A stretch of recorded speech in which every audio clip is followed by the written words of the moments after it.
India, Kay from Windsor, so many wonderful people tuning in. Oh, and Carol says, I love Hazel's work. And Simon says hi, and Joyce, hi from Mississippi. Beth says hello from Bowen Island, Canada. Margareta, hello from Sweden. Jennifer from Singapore. So you see the different parts of the world that are tuning in. Mercedes from Spain. Natividad from North Carolina, Laura from Italy, we have people from Ontario, the UK, Spain, Florida, India, hi Reka, Michelle from Oxford, Maria from Nicosia, Cyprus, wonderful, Kathy from South Africa. So you feel the energy building. Mohammed from Ireland. Poppy says hi. Michael says, Dear Hazel and Artefacto team, thank you very much for making it possible to enjoy this free webinar. Greetings from Germany. Best wishes. And Kathy says hello from Michigan. Carol says hi from Illinois. Katrina, Federico, hi from Rome. Radeka from Slovenia, Raymond from Illinois, United States. Happy to be here now in Texas, says Luann, and Barbara, hi from Barbara from Sweden, Hillary from sunny eastern Pennsylvania. We have people from Pressbury, Norway, France, Trinidad, Denmark, Lahore, Pakistan, Scotland, Annapolis, Maryland, Virginia, Hungary, Singapore. Beautiful, beautiful, beautiful.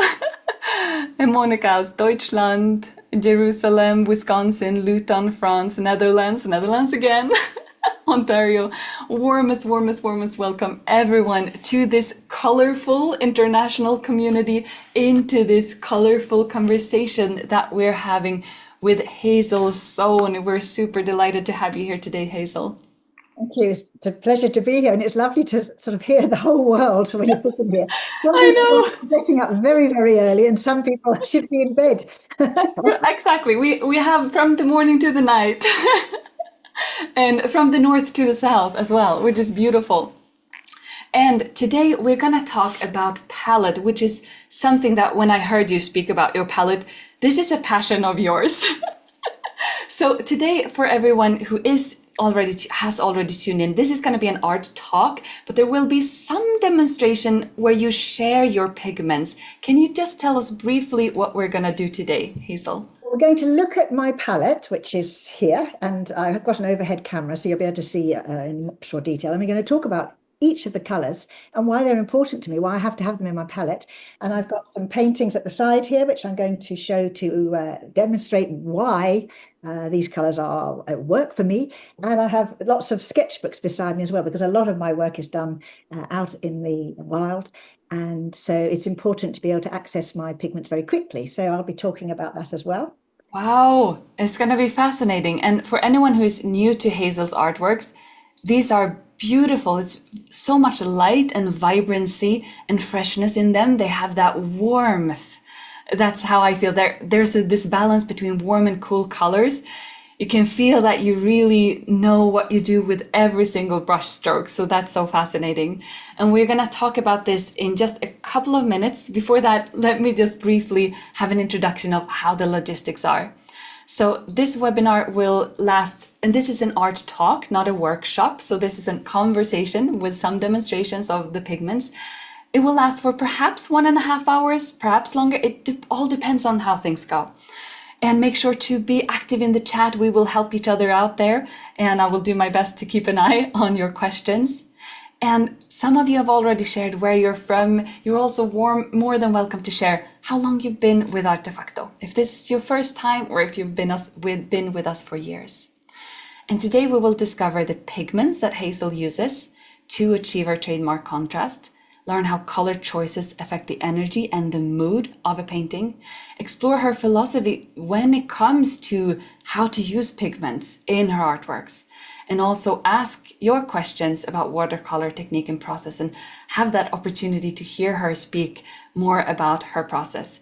We also have a presentation of a brand new, very intimate and unique 2-day live intensive by Hazel. So that's something that's never happened before, so we're super excited for that. And at the end, we have the Q&A part where we will see what questions remains after this webinar.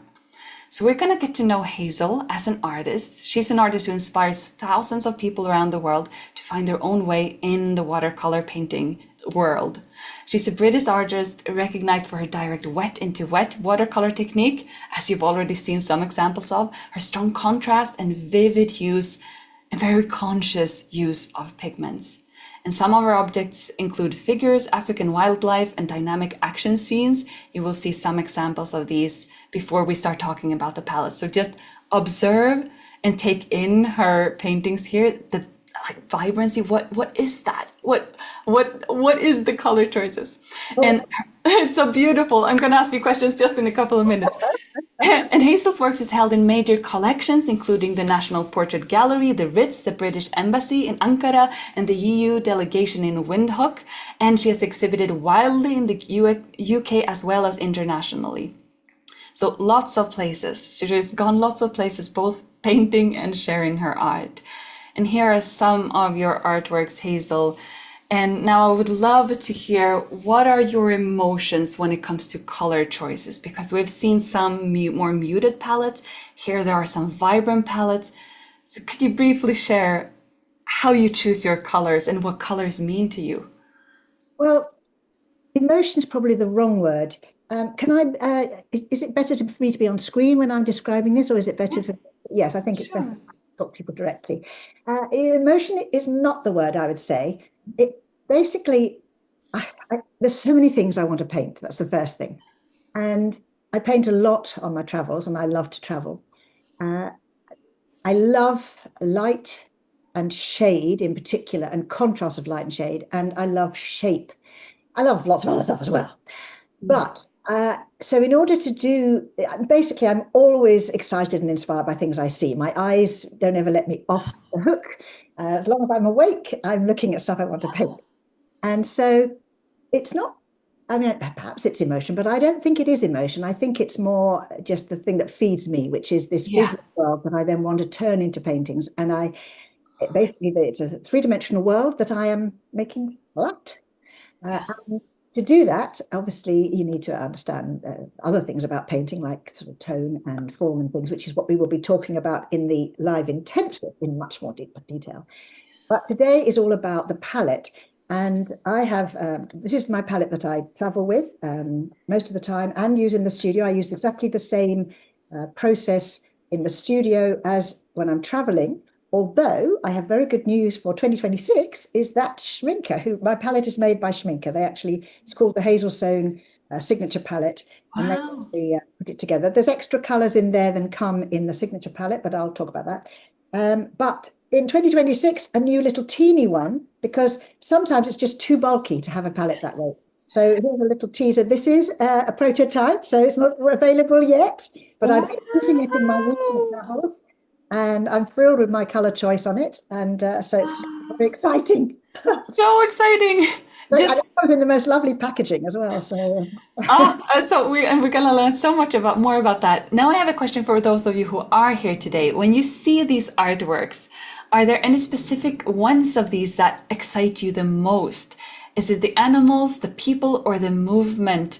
So please share in the chat what you are excited to learn more about and what you're excited to open up your mind to. Because some of these subjects are very similar to the ones that the people who are part of the live intensive will explore. And probably we will see some examples during this demonstration where Hazel shares some of her artworks and her palette. So we have some comments here in the chat. We have the elephants, says Linda. Shyam says the animals.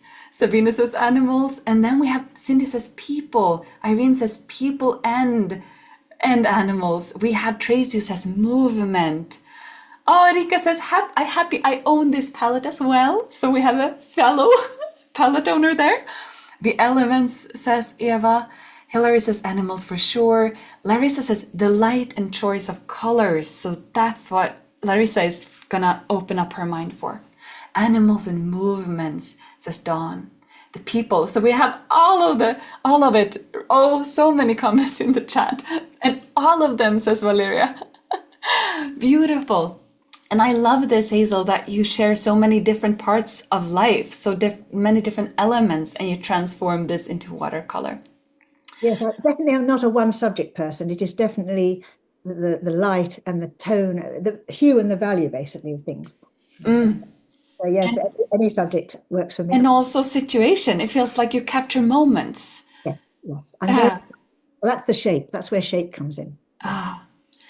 And for anyone who is new to you, let me also share that Hazel is actually the author of more than 24 books, which was a bit of a surprise when I read that. I was like, can you even be that if you're not a crime writer?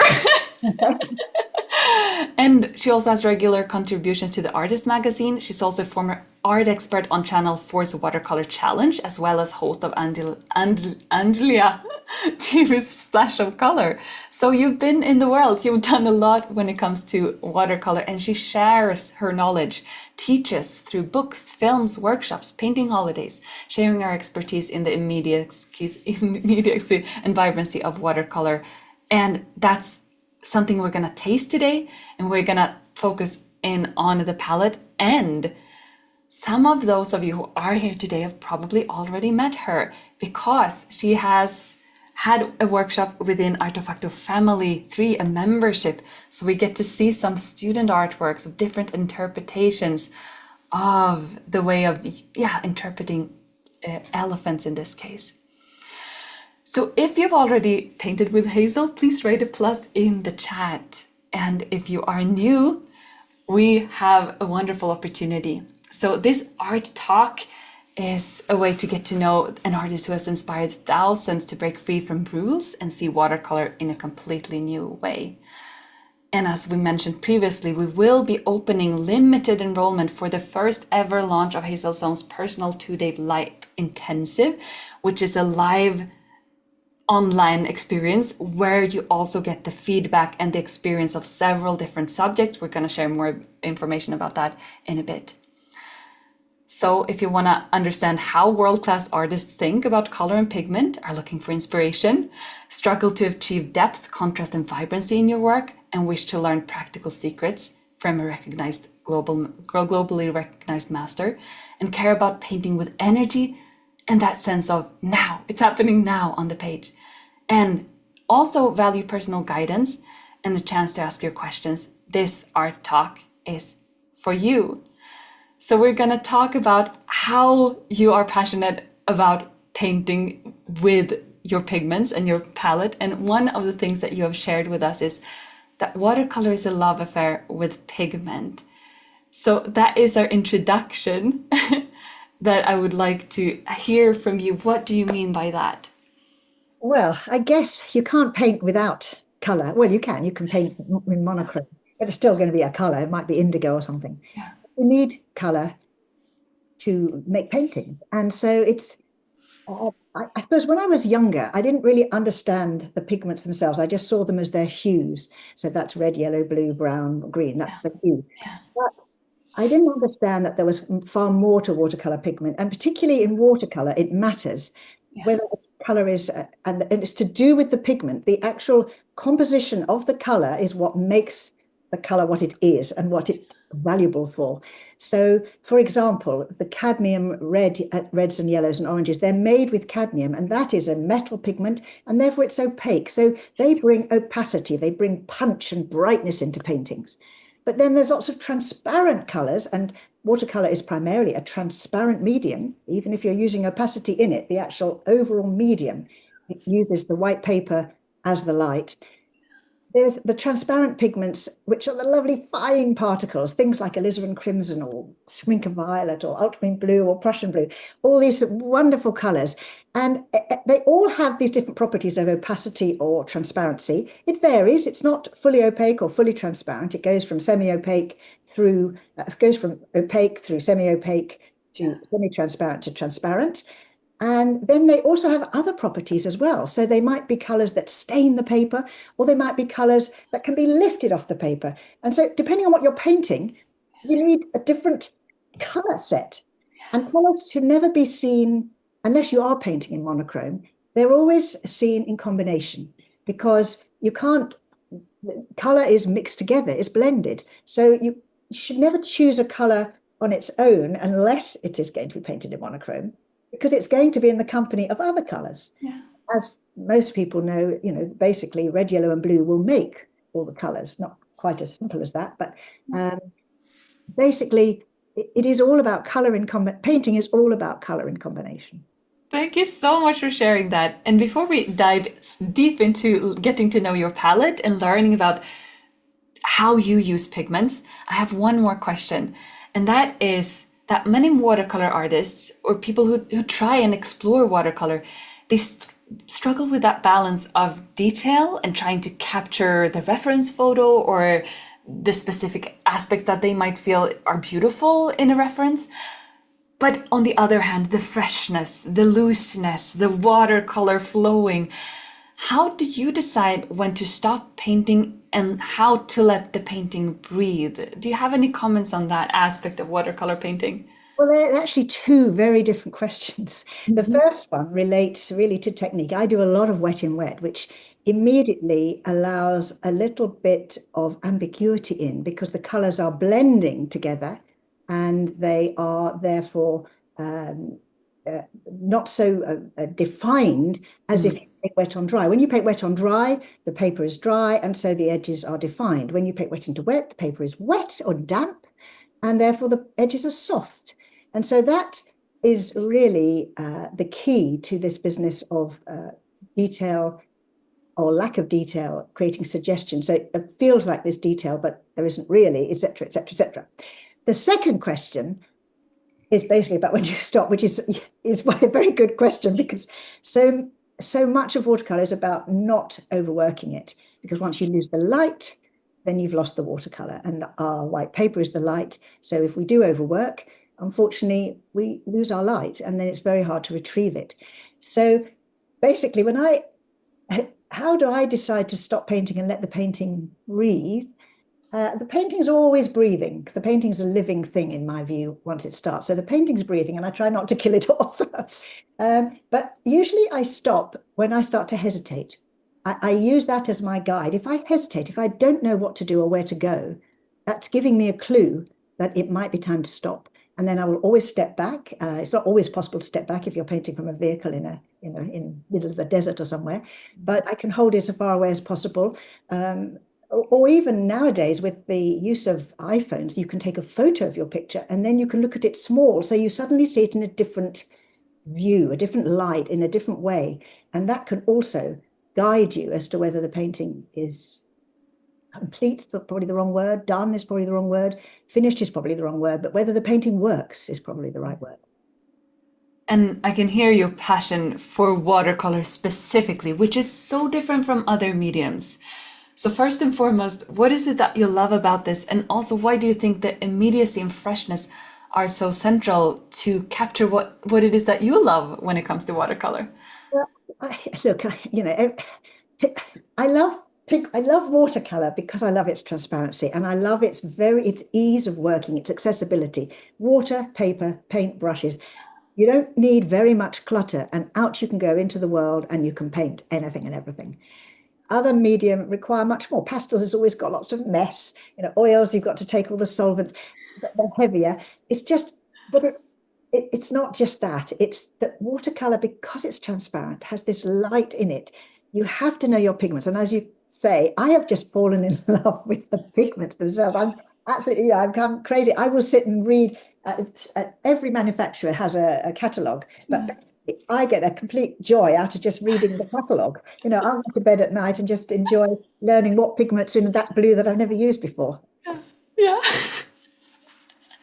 So let's dive in because I hear how passionate you are about this and I want to hear what you have to share. So let's take a look at your palette and some artworks so that we get a sense of how this philosophy lives in practice, in your practice. And whenever you share, I will disappear. Just so you know that, Hazel, I'm here listening, but to make you big on the screen, I will just disappear. Well, I'm going to put the overhead camera on and show you the palette now from above because we'll talk about each of the colors then. And I think that's the best way to go forward. So here's the palette, and you can see it's not the cleanest of things, but the actual areas where I mix are clean. I'm very, very fussy about mixing clean color.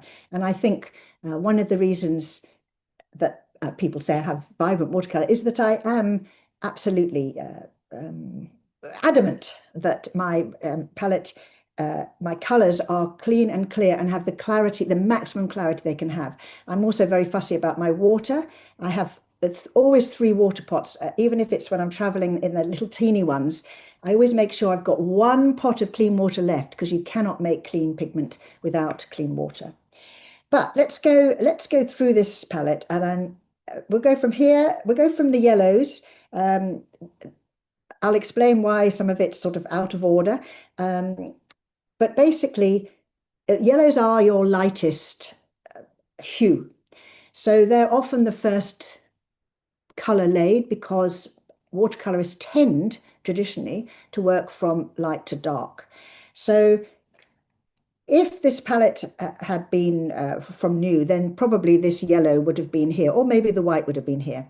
But this is an old palette. This is when Schminke first made the signature palette for me. And at that point, it didn't have this transparent orange in. So transparent orange in this corner should sort of really be somewhere down here. But it's here in this palette. And once I know where my things are, that's fine, so long as I don't move things around, because I tend to go almost without looking once I know where they are. And because I was learning with the new palette this last trip and using a palette I hadn't had before, it was very interesting that how I had to get familiar with it, because I realized I dip in almost without looking at the color because I know where it is. So let's look at transparent orange, which is a beautiful, very clear, very transparent color made with pyrrole as the pigment. And the kind of thing I might paint with that is something like this elephant here. You'll see this is just that transparent orange and Schminke violet. And these 2 secondary colors, in a way, incorporate everything, because the transparent orange has the red and the yellow, and the violet has the blue and the red. Mostly, I don't have ready mixed secondaries in my palette. I don't normally have a green. There is one in this palette. There's some sap green here. But in the signature palette, if you bought a new one from them, original one, there is no green because I make my greens from blue and yellow. But I'll talk about that as well when we get round to there. So much to talk about. So it's for me, I didn't need originally an orange in my palette because I made all my secondaries, apart from the violet, with my primaries colors. And so I would make a bright orange with my warm yellow here, which we'll talk about in a minute, Indian, and with ruby red, which in other brands might be called permanent rose. So I didn't think I needed it, but I asked Schminke what was their most popular color. And they said to me, transparent orange. I said, what? I was so shocked. I thought it was going to be ultramarine blue or burnt sienna. And so I thought, well, I better have it in the palette. So now it's in the palette because I figured that if other people know something I don't know, I need to know it. And I find I use it a lot. I use it mainly to mix, but sometimes in the Kalahari, it's the perfect color for the Kalahari dunes. So that's the orange. Now let's come to the next color, which is the first of the primaries. So here is my cold yellow. You need a cold and a warm of your main primaries. So this is aureolin, lovely cool yellow. There are other more transparent yellows. There's things like translucent yellow and transparent yellow. There are, and the chrome yellow hues. There are other transparent yellows, and aureolin isn't quite as transparent as them. And I think that's why I like it. I've been debating because I had to choose and I had a chance to go for new yellows. I had to really choose in here as I only had a maximum, sorry, not a minimum of 12. And I tried out and tested a whole bunch of other yellows. And I realized that the reason I use aureolin is not just for its lovely cool yellow, color of sunlight on leaves, that kind of thing, but also because it has this ability to punch in. So you can't see this whole picture because I've got a webcam can't go high enough. But can you see this is aureolin, and that is dropped into Prussian, and Prussian is a very staining blue. But aureolin has this ability to push pigment out of the way because there is a little bit of opacity in it. And that's, I think, why I enjoy its use so much, and why I put it, as I say, when I had to choose just a few colors, why it ended up being the cool yellow in the new palette. So next we come to my warm yellow. So you've got a cool yellow and a warm yellow, and this is Indian yellow. You can see how warm it is when you see it beside the aureolin. And as I say, this ideally the orange should either come further down, because in a way it should be closer to the warm yellow or closer to the permanent rose if I was replanning my palette. Now, Indian yellow is one of these glorious colors that just glow, glow, glow. And you can see in a painting like this, these are the poplars. I was in New Zealand in April, and the poplars it was autumn there, and the poplars were absolutely bright yellow. And there was really only one color that could do that, and that was Indian yellow. I mean, you are other warm yellows, there's chrome yellow, hue deep, but it is the color I love. It was originally made from the urine of cows fed on mango leaves, which made it very bright yellow urine. But that was a cruel practice, and thankfully the artists themselves said, this has to be banned, we have to have an alternative. And now Indian yellow is made with two pigments, but and they are, modern carbon pigments, but it's superb, and I've stuck with it again. I've having recently tested these colors for the travel palette, I am utterly convinced it's the right yellow for me. And it makes things glow like this. This is you saw this picture on the screen earlier, and it looks a little bit bleached out in this under this camera, but it's the warmth here in the dust is the Indian yellow, and then going into the burnt siennas. And it's often a color that I will paint under other things to bring a warm glow.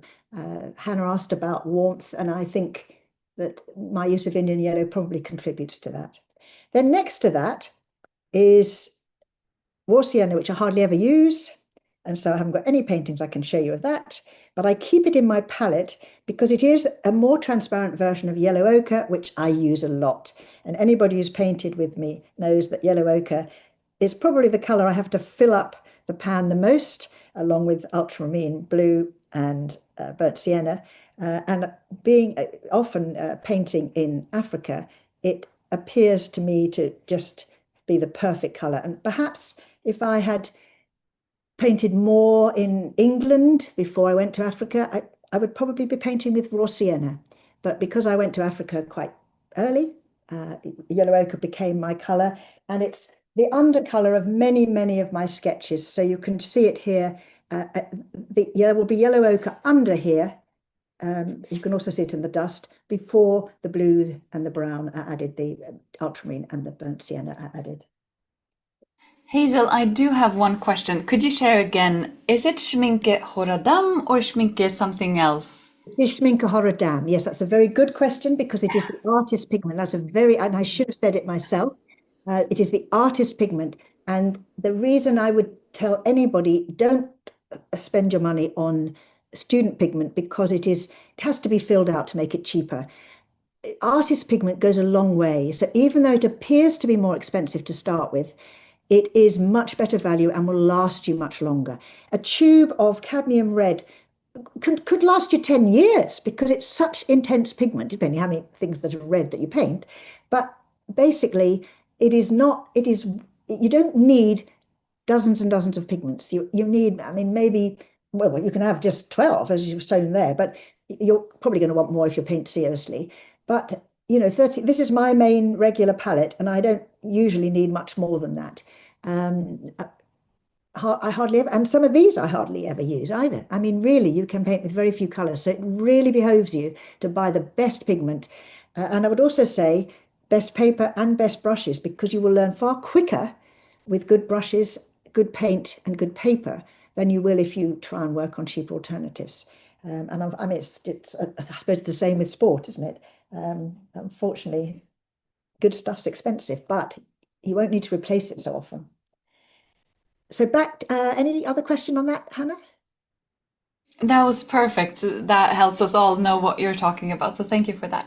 Yes, thank you. Well, thank you for bringing it up. So coming back to yellow ochre is one of the earth colors, and it's one of the lightest, as is raw sienna.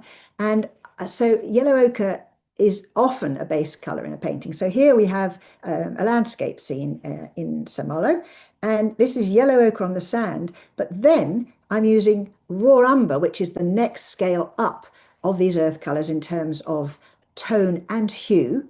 And raw umber is a much more granulating color than yellow ochre. Raw sienna, incidentally, is granulating. And so if I were to want granulation, but I wanted a yellow ochre hue, then I would use raw sienna. So here is an example of some, let's see if I can show it around the right way. Maybe I can, I think I have to hold up. I'm going to come back to my camera and hold it up because otherwise you're going to see it sideways. Right, this is earth. So this again is this is painted on Mont Saint-Michel. And so you can see the yellow ochre in there, but then there's also raw umber, and then there is burnt umber. So I've used the earth colors incrementally to build. There's also, I think, is it Prussian blue? Yes, there's Prussian blue in there. But basically, the earth colors are all the same pigment. They're iron oxide. And so you can safely build them into a painting using their tone that is natural to them, i.e. they get darker and darker as they go through yellow ochre, through raw umber, through burnt sienna, through to burnt umber, and even further on with some of the other darker ones. So because it's a single pigment, it's the same pigment. And this is really the whole secret of the limited palette idea, where you use as few pigments as possible, because pigment mixing tends to darkness. That is the nature of pigment mixing. And so I think one of the questions was about how to keep colors fresh and not be muddy. Well, it's by using the least number of pigments in your mixes. That's the secret to keeping colors fresh. So now we've talked about. Hazel, we just got a question from Yasmin's when you talked about granulation, and I think this is a very important one, especially if someone is new to thinking about pigments. When do you want granulation and when do you not want granulation? So if you can weave that into the conversation, that would be wonderful. Well, that's a very interesting question because really it's your choice. You could use granulation for the purposes of creating a sense of texture. So then it automatically has an obvious leaning to granulation. Or you can use it just because you like the texture. So you can play with it, as an effect. The other good thing about granulation is usually it means the color is lifting, because what happens with granulation is that it's, I think in other countries it's called sedimentary, which sort of explains it better in that it's sedimentary. It sits into the valleys in the paper. So you can see here, if I bring this up closer to the camera, you can see in this rough paper that it's got hills and valleys. And so the granulating color, this is raw umber with ultramarine blue here. And French ultramarine is far more granulating than ultramarine blue.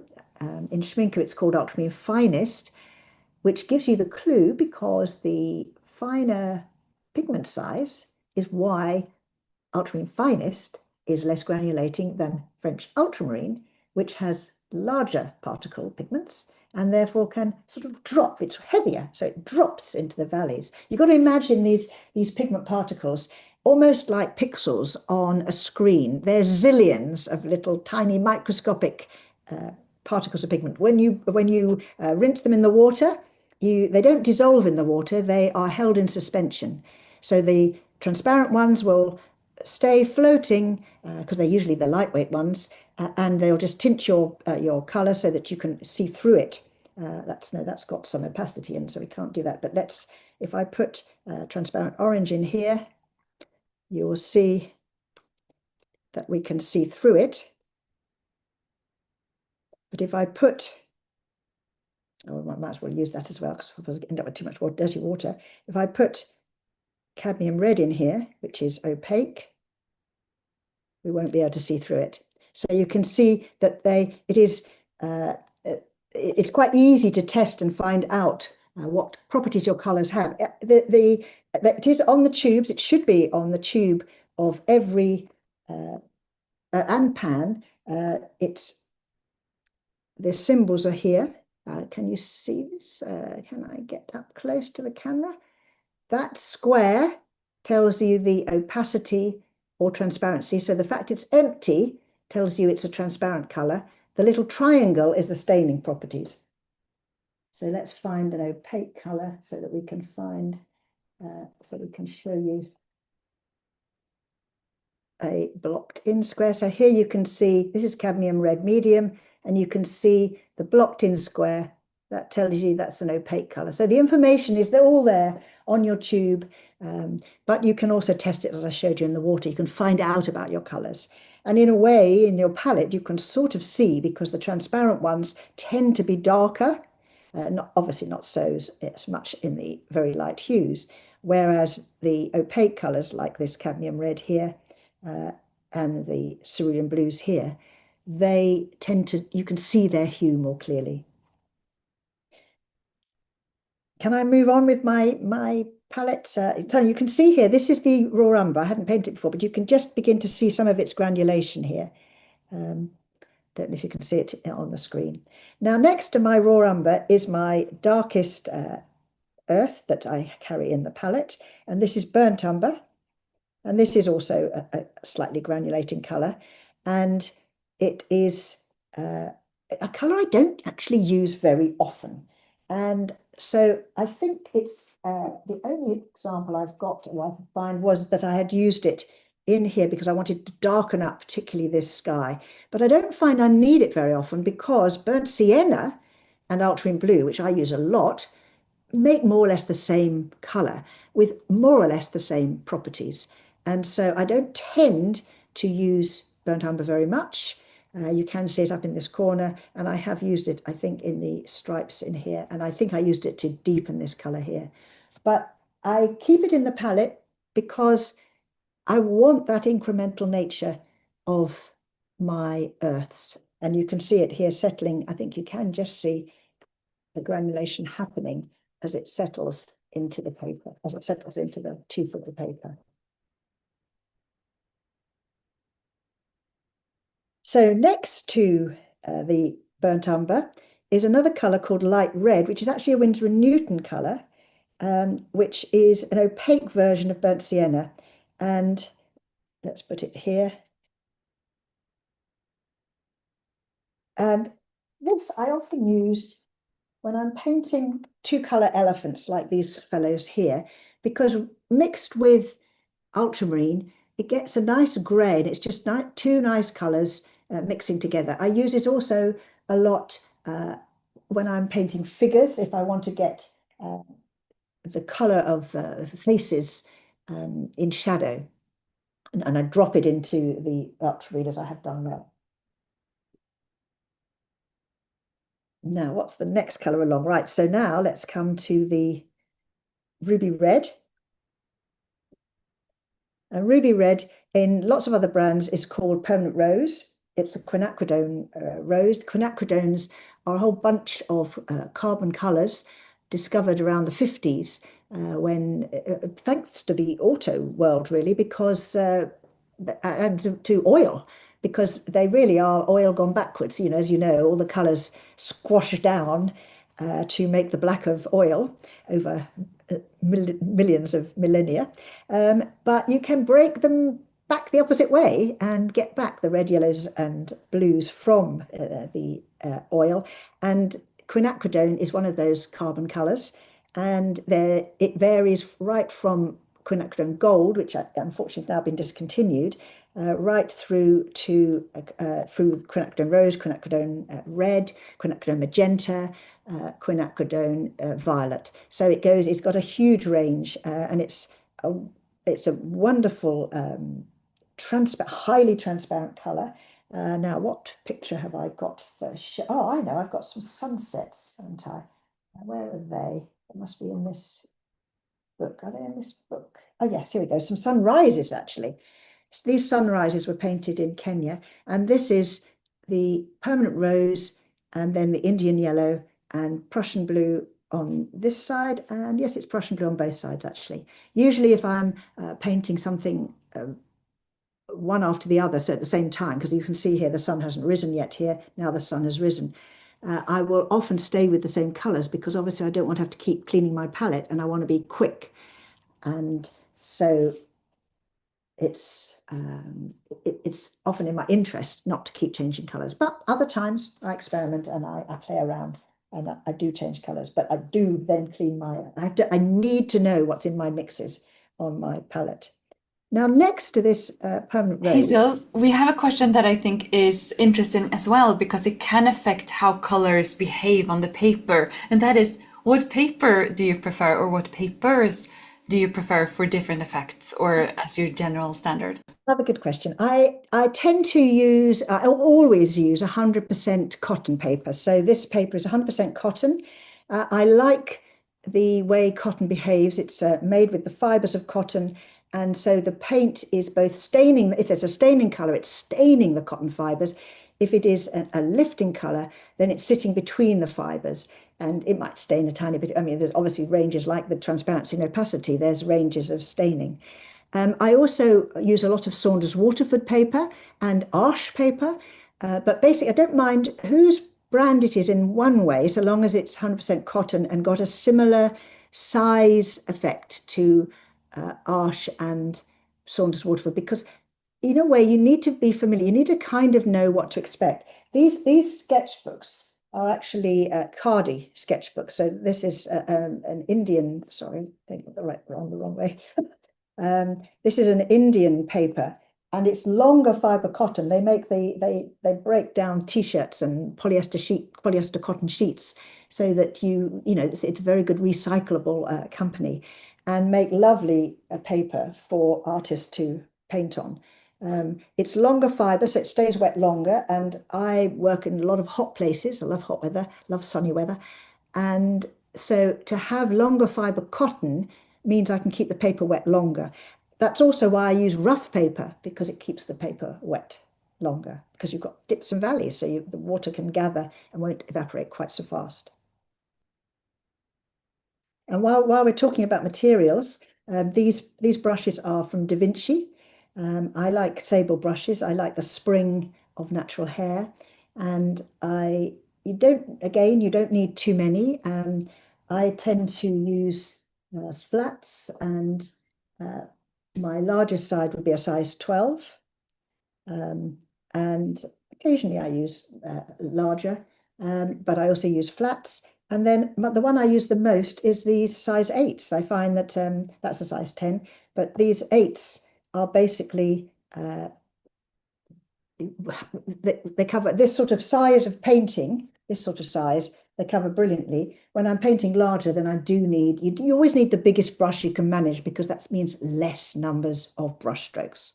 And less numbers of brush strokes means quicker painting and nicer finish to the painting. Can I carry on the journey through my palette, Hannah? Let's take some more paints. Yes. Go on. Right, now, interestingly, the next color here is a color I hardly ever use.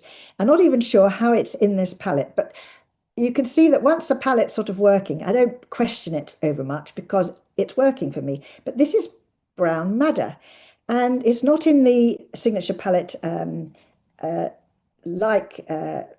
it's not in the signature palette that's sold, the one that's sold by Schminker. It's one I added in here because I think they have, I've lost track of the number, but I think it's £17. It might be 18. I can't remember now. Sorry, I should know all these things. But the palette size is big enough that you can add other colors, because obviously we all should find out colors we want and not just take, what Hazel Soan says she uses, but find things that you want extra. So I used this partly because I saw somebody else making the most wonderful renditions of roofs in Italy, I think it was, or Dubrovnik, somewhere like that. And I thought, what a gorgeous color. And it is effectively, it's a highly transparent color, and it is really a very warm version of burnt sienna, sort of a mixture of burnt sienna mixed with ruby red, which in the end is what I tend to do because I try to limit the number of colors. But it's a beautiful color. and I don't know why I don't use it more. I do use it sometimes for painting the lovely skin colors of African women, African men as well. But I don't know. I can't explain why. I love mixing it with violet like this, that, it makes a lovely combination.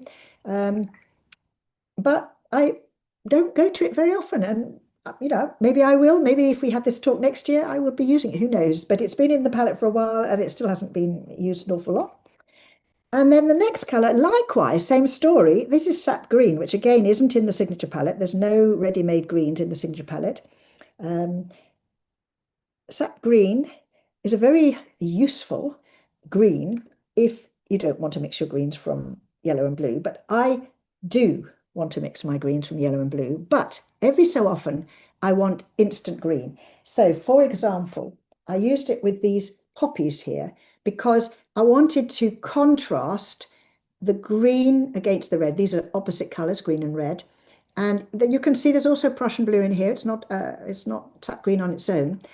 But I had no cause for aureolin in this, and I wanted a bright green. And there is some Indian yellow in here, but that wouldn't have made the bright green I wanted. So that's why I use this sap green. Here you can see the sap green on its own. You can see it here. You can see it here. You can see it here. You see it here. So there are times when I do turn to it. So I'm not anti, anything I say, I'm happy to break as well, if you know. I'm not anti every color is wonderful. That's the first thing. And but you don't need to have too many because that will confuse you, and that's when you get into danger. So that's why you need to find the set that suits you and make a palette up of colors that work for you. Sometimes it's useful to use sap green with other blue and yellow mixed greens. In a way, you could say I did there, but it was more with the poppies, but that was more just the Prussian going. But here, this is ultramarine and aureolin. Now, ultramarine and aureolin don't make a bright green, they make a dull green. And so in this instance, I wanted some more bright green, so I grabbed the sap green, and that gave me that extra bit of brightness in the green. Now we come to two colors that, again, I don't use them too often, but I love them to bits and they're very important in my palette. So here we have sepia brown, very dark color, very opaque color, and indigo. And the reason I'm showing them together is that I usually use them together to mix a very instant black. You can see how quickly you can get to black. Oh, sorry, you can't see that because I'm coming off the page here. But these two colors very quickly yield up their pigment and make an instant black. And talking about yielding pigment, that's another important thing. You want to have a brand of colors that yield their color quickly when you ask for it with water, but they need to also dry hard quick as soon as you're not using them, because you may need to close your palette and walk off. And you don't want runny pigment when you next open it because it will contaminate everything else. So it's very important to get good quality paint because you don't need to spray your colors when you're not using them. You don't need to keep them wet. If they're good colors, you saw how quick. I haven't used either sepia or indigo for maybe 2 or 3 weeks. They were hard dry, and look how quickly they yielded up very strong color. And the kind of thing I paint with them, this is just sepia on its own. So this is some vultures. But here, one of my favorite subjects is, I love painting ostrich in the desert. And here you can see the two colors mixed together. Female ostrich, sepia. Oh, sorry, it's all gone out of focus. Hang on. Doesn't like that. Sepia for the female ostrich, a mixture of the indigo and the sepia together for the male ostrich. And then the little goslings here, sepia, again, very nice color for those, and such a quick way of being able to paint instantly. And then I also use them to make a black for something like this little penguin here. This is raw umber, by the way, in the background here. And then the other time I use sepia and indigo, because I don't tend to mix it with that. I don't tend to mix sepia and indigo with other colors. I tend to keep them together. I might use indigo as a monochrome color, so I might paint especially architectural things, and especially Venice for some reason. And I don't quite know why, but Venice seems to lend itself to being painted with indigo. Or just painting with sepia, because it's another very good monochrome color. But if you mix these very opaque colors with other colors, you can very quickly go to mud. So they tend to be colors that I keep separate on the palette, and I'm very careful that they don't contaminate others. But here, the blacks of the silhouette figures as they're coming towards me on the street, these are a mix of indigo, a little bit of sepia, not much sepia, because I'm actually tending towards the blues in this, with the rest of it being ultramarine blue. And then we come to cold blue. Indigo is a cold blue, but it's a dark, uh, powerful blue. It does go, it can, can go right light. That's why it's very good for monochrome, as you can see. And likewise, the sepia. That's why they're very good colors, because they get really dark and really light. But now we come to my blues, and you can see my blues come all the way around here. So there's lots of information in the blues, or lots of use, I should say, lots of value in the blues. So the first blues here are cerulean, and this is the blue I use the least. This is cerulean made by Winsor and Newton, because when I changed from Winsor and Newton to Schminker, I couldn't find the opacity and the granulation in their cerulean, but in any new palette I wouldn't need it anymore, because now they have got I think it's called cerulean blue hue, which actually, this is cobalt cerulean, because that's the color that I chose at the time when I did the palette. But you can see that it's equally granulating. There's just a slight bit more opacity in the Winsor and Newton one, and you can see it's slightly greener. But there's a lot of cold blues, a lot of, I'll just show you because there's so much to choose from in all these things. See, you've got a whole range of cold blues. So it really behoves you to find out what it is you want to do with your blues. As I say, I don't actually use cerulean very much. It's an opaque color, so it's very useful if you want to punch it in to get a brighter color. But it was in the elephants with the mud that we looked at on the screen. That is all cerulean blue, and it makes for nice. It's because it's opaque. It keeps things very light and misty. So for atmosphere, it's a wonderful blue. But I tend to spend much more time with my cobalt, but even still, this is not as much as what we're coming to, which is the Prussian and the ultramarine. So this is cobalt blue deep, and this is cobalt blue light. Cobalt blue deep was the color that the palette came with, but now it's changed to cobalt blue light, because I discovered that I was finding much more use out of this more mid cobalt blue. I mean, you can hardly see any difference on the screen, but there is a difference when it comes to painting. And it's a beautiful granulating color. It's a mid blue, so it's warm-ish, but it's really a very mid blue in the middle, because blue is a cold color, but blues tend to coolness or to warmth, depending on how far, whether they're going towards red, as in ultramarine, which means it's warmer, or if they're going towards green, as in cerulean.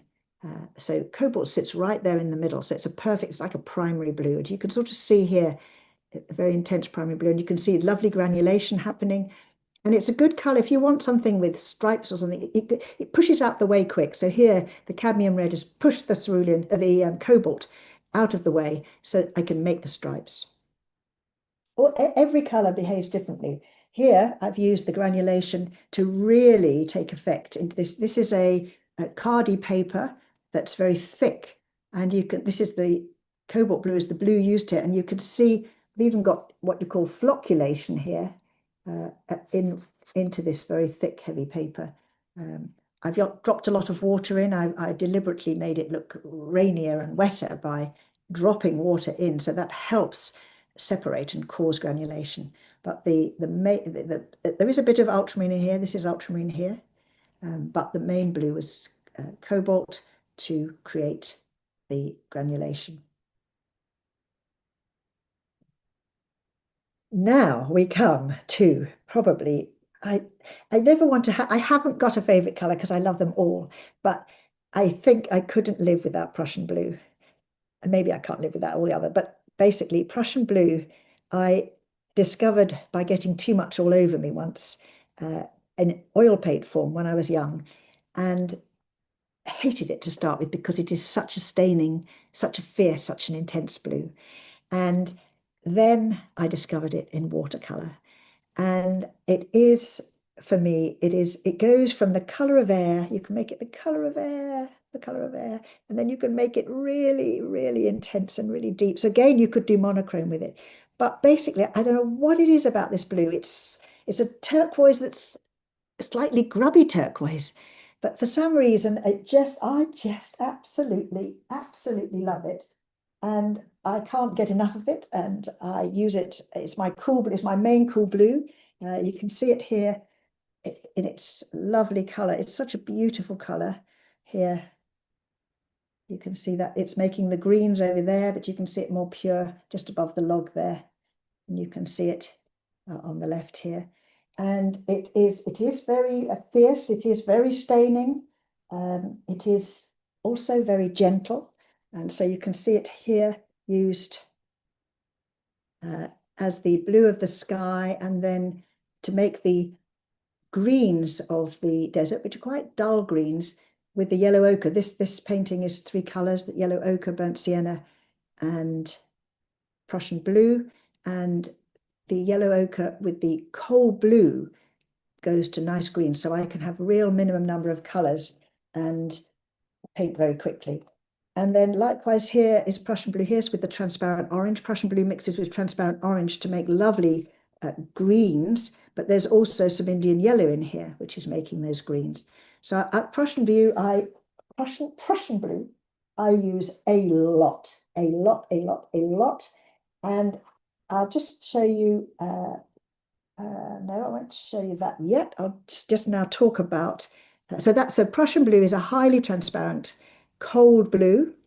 And as I say, it's my go-to cold blue. And you can see here its lovely range. Look how gorgeous it is. Then the other blue that I couldn't live without is ultramarine. Ultramarine Finest in the Schmink range, it's called. And it is, I mean, just yummy, yummy, yummy. And again, this will go in a nice range of tones.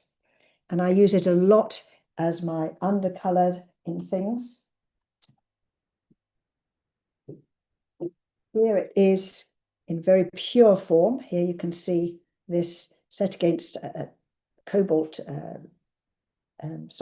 turquoise. So that's why it's zinging out against it. Here you can see it's this wonderful, absolute bright blue. Here it's paler. This is the same ultramarine, and this is ultramarine up here and ultramarine here. And usually I try to have just one blue in my painting, but here obviously I've used many colors and I've used many blues.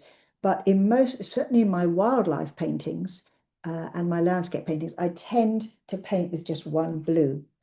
And a lot of my elephant paintings, I choose which blue it's going to be. So here you can see, this is a little test I did, really experimenting with different colors of blue. So here is ultramarine blue with as the base blue for the elephant. Each of these is alizarin crimson and yellow ochre, as well as a blue. So here is ultramarine blue, and you can see it's quite mauvey because of the alizarin crimson.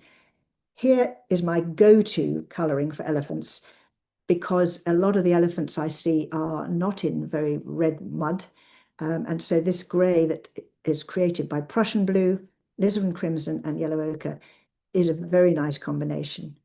And then this is cerulean. So you can see how pale cerulean, how the opacity in cerulean knocks that. So the same red and yellow in each of these, but a different blue. So you can really see the difference and how they create atmosphere, mood, color, everything. I mean, basically everything. And then the other thing about the transparent colors is the fact that transparent colors have depth of tone in them. So you can make with a set of transparent colors deep black. So here I paint a lot of, I love painting the sunset, I love painting the sunrise, I love painting silhouettes. So I talked about some using indigo and sepia to make silhouettes, but here I'm using ultramarine blue, alizarin crimson, Indian yellow, and mixing them together to make the black. And because they're all transparent colors, they make a lovely deep black. So the harmony is kept in the painting. You don't need to buy a black for watercolor because you can mix your blacks from your transparent colors, certainly intense blacks, but even if you mix your black from opaque colors, it will still be the darkest color. So it will still look quite dark. You know, even this little Ellie with the cerulean is still quite dark under here. It won't be as black as this, but if that was just the coloring of the painting, it would look like the darkest thing in the painting. And then next to my ultramarine comes my Schminke violet. And violet, oh, I couldn't live without this either. This is obviously a secondary color, violet. Again, it's a very, very intense, strong pigment, very highly staining. And you saw it in that, you saw it in the first Ellie. Let me find you that again. You saw it you saw it used in this elephant here with the transparent orange, but used here also with aureolin to just almost do a monochrome picture. But the aureolin is very light in this, and the Winsor violet is really acting almost as a monochrome. Quick sketch.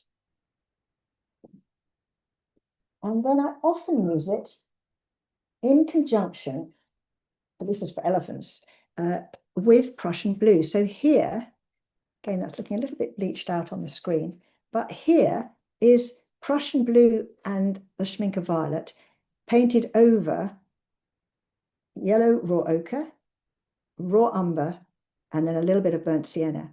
And by using the violet with the cold blue, I'm basically getting myself a warm blue, but I'm not using a warm blue. So I'm not getting the hue of ultramarine, but I'm getting the warmth that ultramarine provides without using ultramarine because I don't want to use two blues in the painting. And then the nice thing about the intense color of Schminke violet is that it'll contribute to making the blacks. So here in the deep shadows, I can create lovely deep blacks with the burnt sienna here and the Winsor violet. Next to my Winsor violet is alizarin crimson. And alizarin crimson is a much, you can, let's come close to the ruby red there. It's a much, it's a redder, warmer version of a crimson than ruby red. And I often toy with whether I can do without one. So when I was making this palette, I tried to have either alizarin crimson or ruby red. And in the end, hang on, that's the violet over there, isn't it? In the end, because I just couldn't fit them both in the end, I went for the ruby red because that could cover more because alizarin crimson can be tinted. But I also then went back and added the alizarin crimson again because I couldn't manage without it. So I really tried to see if I could live without one. And because I was trying to choose the one that gave me the greatest range, I obviously went for the one that's closest to magenta, which is the ruby red. But I couldn't do it. I needed my alizarin crimson. And it's a color a bit like Prussian blue. It's got a slight bit of brown in it. But it seems to be more sensitive sometimes than ruby red as a crimson, as a warm, cool red. It's a cool red, but it's a warm color. Again, highly staining. So it's one of those, I'm sort of baffled why I need it, but I do. And then next to that is cadmium red. Cadmium red, this wonderful opaque red. This is cadmium red medium, and you can see its opacity. We showed you the opacity before, but it also can be diluted. And when it dilutes, it becomes very non-brilliant. It becomes quite a muted sort of color. And I use it to mostly not as a muted color. I use it mostly to punch deep reds in. So for something like these jockeys, where there's coloring on the clothing and you want a bright red, that's when I punch cadmium red in. And so I tend more to use it concentrated than in its dilute form. I don't often use it dilute. You saw the poppies. Where's those poppies gone? The poppies were diluted cadmium red to start with, but I had mixed it with transparent orange because it just didn't quite have the vibrance that I wanted, because it goes very sort of muted when it is dilute. But then you can see then the concentrated cadmium red gives you this fabulous, fabulous, brilliant red, and that's its opacity. And it's slightly granulating. You can lift it a little bit, but it stains as well. I mean, you can imagine a color like that does stain as well. But in my little palette, partly because cadmium is possibly, it's got obviously slight problems with its toxicity in terms of going into the water supply. So I have changed to vermilion, which has the same properties. It's opaque and it is a lovely bright red. So in this palette, in this travel palette that's coming out next year, I have gone instead for a different opaque red, and that is vermilion.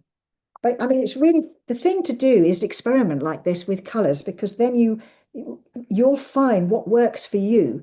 Don't just assume, never assume it's just the hue. And then last but not least, because probably again, like ultramarine finest and yellow raw ochre, transparent sienna and burnt sienna, which are these last two colors here.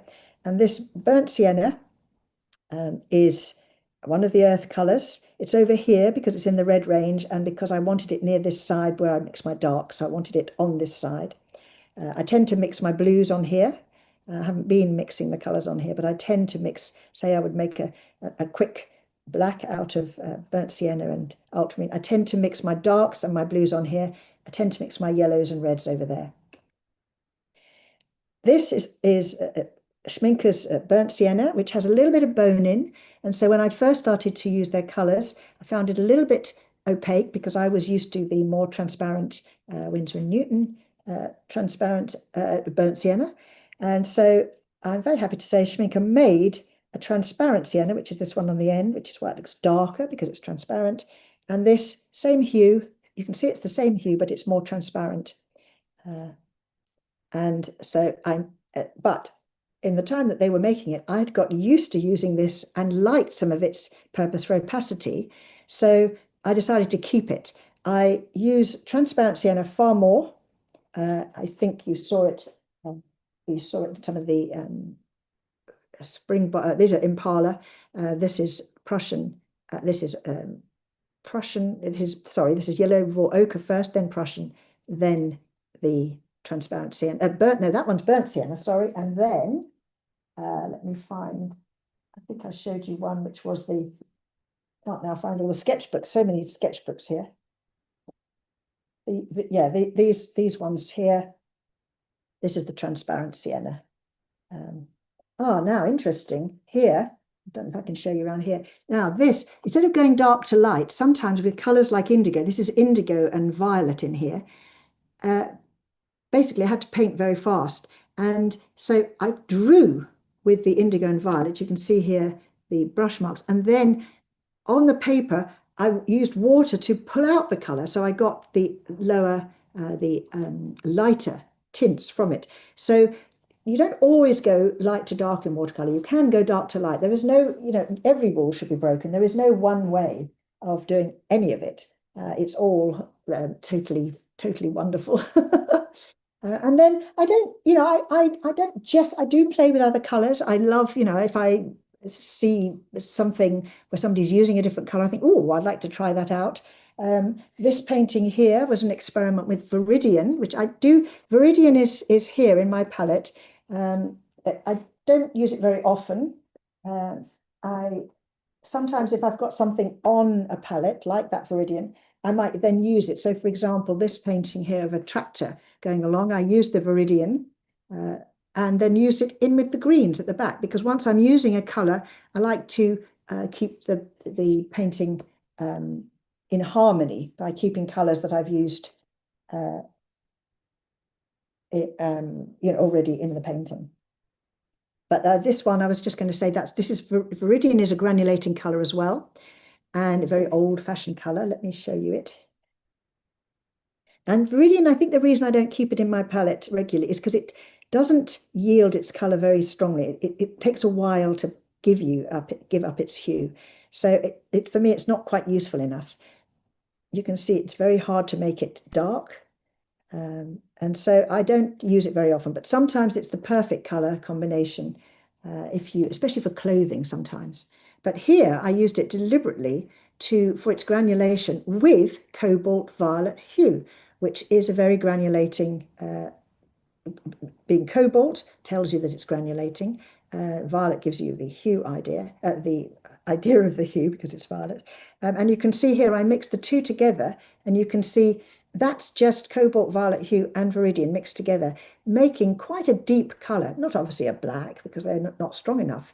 Cobalt violet hue is not a very dark color, but it's the darkest thing in the painting, and it works for the misty appearance of the Venetian lagoons. So I've gone through my palette. I think I've told you everything about it. So hopefully you've got lots of questions now. There are so many questions, and we will take most of them after we have presented how we can work more with you. However, there's one question that I have, and that is, now we've seen your full palette, and it's so much. So I'm curious to also see the limited one with only 12 colors, if I remember correctly. Just to get a brief overview of, if we want to start somewhere, where would you suggest that to be? Because I love the idea of that simplicity. So would you like to walk us through this one as an easy starting point for us? That's a very good idea. Now, this you can see here that there's actually space for one more, but when they're wrapped up, it can only fit 12 in. So that's why there's 12. But I love the fact that there's space for one more, because it means you can then add something of your own. I didn't actually mention my titanium white in this palette. So it might be that titanium white's a useful thing to add because it is a good corrector. And also it can make colors that are not opaque. So, but this could be there is room for one more color in here. So it can have 13, like a baker's dozen. But when they're wrapped up, it can't. So that's why I was limited to 12. And what I loved was the shape. I saw Sminka showed this, I think it was on an Instagram post, as an empty palette. And I thought, oh, that's perfect. It just fit in my pocket. I can it's just so convenient. It's the same shape as a paintbrush. It's going to make my life so easy traveling. And then came the difficult job of limiting myself to 12 colors. And it took me ages and ages. And I'm very, very happy that on this last trip, I used the prototype and I was able to paint everything I wanted. So I'm thrilled to bits it's worked out. So here we have my aureolin and Indian yellow, which, as I say, I did try other colors, some of which are single pigments, because I'm a great person in favor of single pigments, because the less pigments in a mix, the greater clarity in your painting. Then here we have my yellow raw ochre, which of course I can't live without. Now I tried to not have the raw umber because I thought you can sort of make the hue of raw umber with yellow raw ochre and burnt sienna. This is transparent sienna, sorry, not burnt sienna. So I really tried to not have raw umber to see if I could get away without it, because it isn't a color I use as much as these other colors. But I couldn't, because I couldn't get the granulation that raw umber gives you. And so, if you don't need granulation, you don't want granulation, then probably you could. But I do like granulation, provides atmosphere almost instantly in a painting. And it is a lovely, it's a lovely lifting color. And it basically, I realized I couldn't get the same from these two, even though they can make the same hue. They can't make the same properties as raw umber. So raw umber stayed in. Then here's transparent sienna, which of course I knew had to be in there, so there was no question. And then here we have that discussion I just told you before, the alizarin crimson and the ruby red. And this actually will move, it should actually move across to here, but it was just that you can see I squeezed that in. It didn't come because I was trying to debate whether or not to have it or not. So this is a squeeze in there. And then there's vermilion, which, as I explained, I've changed from the cadmium red. I'm keeping the cadmium red here. I love cadmium red, but I do recognize, that times change and one's got to move with these changes. And so I thought, let's get ahead. And then ruby red, which as I told you before, the same thing. I tried to have either or. In the end, I couldn't. Because I was trying to get I was actually trying to get a ready-made green in there. But I, in the end, realized I prefer making my greens from blue and yellow because it gives me much more range. And that was another reason for leaving the raw umber, because it makes a lovely green mixed with Prussian blue. Windsor Violet is here, not Windsor Violet, sorry, Schminke Violet. Windsor Violet, interestingly, is similar. It's the dioxazine or dioxin, depending on who writes the catalogue. But Schminke Violet is, again, a colour I can't live without, so that I knew had to be in. Then here is my, oh, sorry, no, I've missed out. Most important colour, the ultramarine blue finest. And then my Prussian blue. Sorry, I'm doing them all out of order on the here, but I should have shown you the other ones probably, so you can see the whole range. I've got dirty water here, so I'm going to have to get rid of it. This is not making me happy. And you can see from that dirty water just how pigment mixing goes to darkness. There was dirty water because we've mixed all the pigments and we've ended up with sludge, haven't we? We've ended up with a dark brown. And that's what happens with pigment mixing. And so that's often when you end up with dull colors is because you've used too many colors. You'd think it'd be brighter, wouldn't you? But in fact, it's the opposite. So let's just put these, it's nice to put them on. They're not all going to be in order because there won't be enough space and room. But we'll have our earths over here. As the earths, we can use the same brush as we go through incremental increases. There's our transparent sienna. And then slightly out of order here is the alizarin crimson. Let's put the, oh, it's got some of the violet in. Must be mixing that together. And that's the ruby red. And there's our vermilion. And then we've got our we got our Schminke violet, and we've got our ultramarine blue finest, and we've got our Prussian blue there. And then the last color is cobalt azure, because what I couldn't make with my set was I couldn't make a turquoise. And I wanted a turquoise that was brighter and less opaque than ceruleans. And so I went through a lot of different colors, which is, why I could tell you there's so many turquoises in the Schminke range, and I think in everybody's range. And I came up with cobalt azure as answering all those, all that I need from turquoise. I need the turquoiseness of it. I need it to be like primary cyan, because effectively it's cyan, magenta. Hang on, let's mix them together. Cyan, magenta is what we've got there, and yellow that make our darkness. But you can see here, because of the opacity in the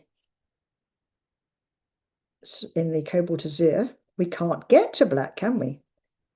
And that shows you what opacity does. It gives you, it brings in brightness. So if we were going to make our primary black from our three colors, we'd have to use the ruby red, the Prussian blue, because that's our closest to turquoise, and then the aureolin, because that's up, we want a cold yellow in there. And then you can see that's getting much more of a black. It's difficult to see on the screen, isn't it? Yes, I think you can just about see.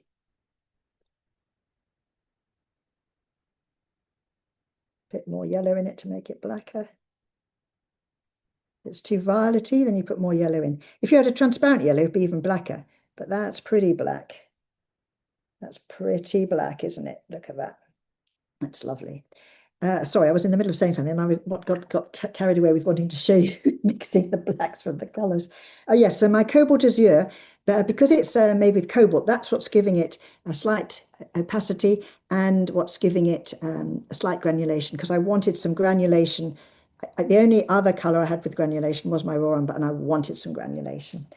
So that is that set, and it seems to work. It seems to do all the greens that I came across. It seems to do all the oranges, all the violets, all the blues.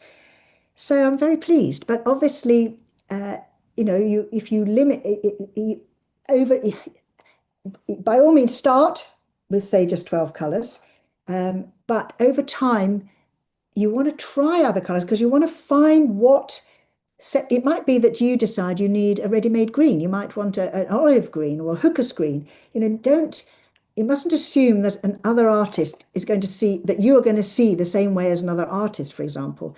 It really, manufacturers sell these dot, I don't even know if they sell them or whether they give them, but these dot cards that you can get from manufacturers. So you can test out colors. And it's a really good way of finding out what you want. You're sort of the more you paint, you'll realize what's missing, and that's really how to do it. Is that you only really need a red, a yellow, and a blue, but because primary red, which is like a cadmium or a vermilion, primary yellow, which is like a cadmium yellow, and primary blue like a cobalt, because they are not transparent, you can't get your deep blacks. So that's why you can't just have a bright red, a bright blue, and a bright yellow, and effectively paint everything. Again, you can have cyan, magenta, and yellow, which are the colors of printing. But it's, unless you've got all completely transparent colors, again, you'll be limited to how black you can get. So that's why most artists will recommend you have a cool and a warm of your primary colors. So a cool and a warm yellow, a cool and a warm blue, and a cool and a warm red, and then have some earths because the earths they moderate colors. They're wonderful because they're all monoxides. They mix very easily together. They're very they're very quick to yield. They're just, well, basically you need them, I think. Thank you so much for this, and I am certain that lots of people are super inspired. And I've read several comments in the chat from people who said that I've never even thought about pigments. So for those people, this was super enlightening and super inspiring. I've heard lots of inspiring comments. And the next step is to learn how to use the pigments. And your approach is also that you keep them pretty fresh. You don't mix a ton of them. Like you can really see for instance here, you Yes. can see the specific colors. So do you have any comments on the mixing aspect of things? Yes, yes. I mean these are very good questions. I tend to use my colors singly to start with. So I might have an underwash of India yellow, for example, and then I drop colors in wet into wet. So basically, a lot of my pictures are very direct blending on the paper rather than blending on the palette. But I always will be mixing I mean, a lot of my paintings are painted with just three colors. So I will then, when I'm mixing my darks, I will then need to mix all three colors together. So let's just, we've done some mixing of that already. Let me just go back onto the, so say I want say I'm using ultramarine and burnt sienna. Now that's going to make me a black anyway, just those two colors. So then I will be mixing together. But I would never have more than three colors in a mix. That's one thing I'm very hot on, because as soon as you go to more than three colors in a mix, you are in danger of the fact that pigment mixing goes to darkness, as we have seen, but therefore can go to dullness. The colors of light are all mixed together to make white light, don't they? But the colors of pigment mix together to make blacks and browns and grays. And so what you're trying to do is retain the light coming from the paper. And so it's in your interest to not put too many pigments together in a mix. So I would say try and limit it to three. And remember, some of these pigments have got more than one pigment in them. So if you buy things like neutral gray or Payne's gray, they've already got three pigments in. So you're better off just using them if you're going to use them. I don't use those colors because I don't want something that's already got three pigments in, because I like to be able to let the colors harmonize in a painting and mix. And so I would kind of be in a little bit of trouble. But one or two of these have got two pigments. As I said, the Indian yellow's got two pigments. Most of these are single pigment colors, which means then that I know that there's just three colors in my mixes. Thank you so much for that further explanation of how you use the paints in practice. And of course, we didn't see a full painting, and we want to invite anyone who is curious to learn more and see how Hazel uses the paints in practice to a certain very intimate, beautiful event. So here is where we answer how to start without fear, how to keep colors fresh and not making a muddy result, how to use tone and shadows for real depth. And to answer these questions is the reason that Hazel created a 2-day intensive where you'll paint side by side with her online, break through hesitation and transform theory into practice and learn how to apply everything that we hinted at today. So this is called the Art of Expressive Watercolor, 2-day live intensive with Hazel Zone. And this is an opportunity where you get to create 4 finished paintings in 2 immersive days on Zoom with direct feedback from Hazel. So if questions just bubbled up, and there will be more bubbling up as you start painting with her on different subjects, this is a chance to get your specific questions answered. So what's included in this 2-day live intensive is first and foremost 2-day live Zoom sessions with Hazel, recording of those Zoom sessions with lifetime access and personal live feedback from Hazel. And you will create 4 watercolor paintings in different techniques and different subjects. And when you have completed this, you will get a certificate of completion. This is all for the live experience. There will also be a chance to purchase just the observer seat where you receive the recordings. But for the people who join this is what's included. So we have had people writing in, I hesitate every time I start painting. And here Hazel will show you simple warm-ups, sketching studies to break that fear of the blank page. And other people have written in and said, I confused color and tone. And here you will learn how to separate hue from value, building form through tone while letting color add atmosphere. So working on values and color and finding that balance so you create harmonious paintings. And some people have written in, my light and shadow don't work. And Hazel will here demonstrate how to design with light, with consideration of the shape and negative spaces to create dynamic energy in the painting and that sense of flow and light and vibrancy. And people have also written into us, I want feedback from someone who sees more than I do. And in this intensive live experience, Hazel offers feedback at the end of each day so that everyone feels that they're supported to take their painting to the next level. So there are 4 steps that you will be walking through. The first one is the language of tone. The second one is the power of limited palettes. The third is painting with movement. And the fourth is shadows in motion.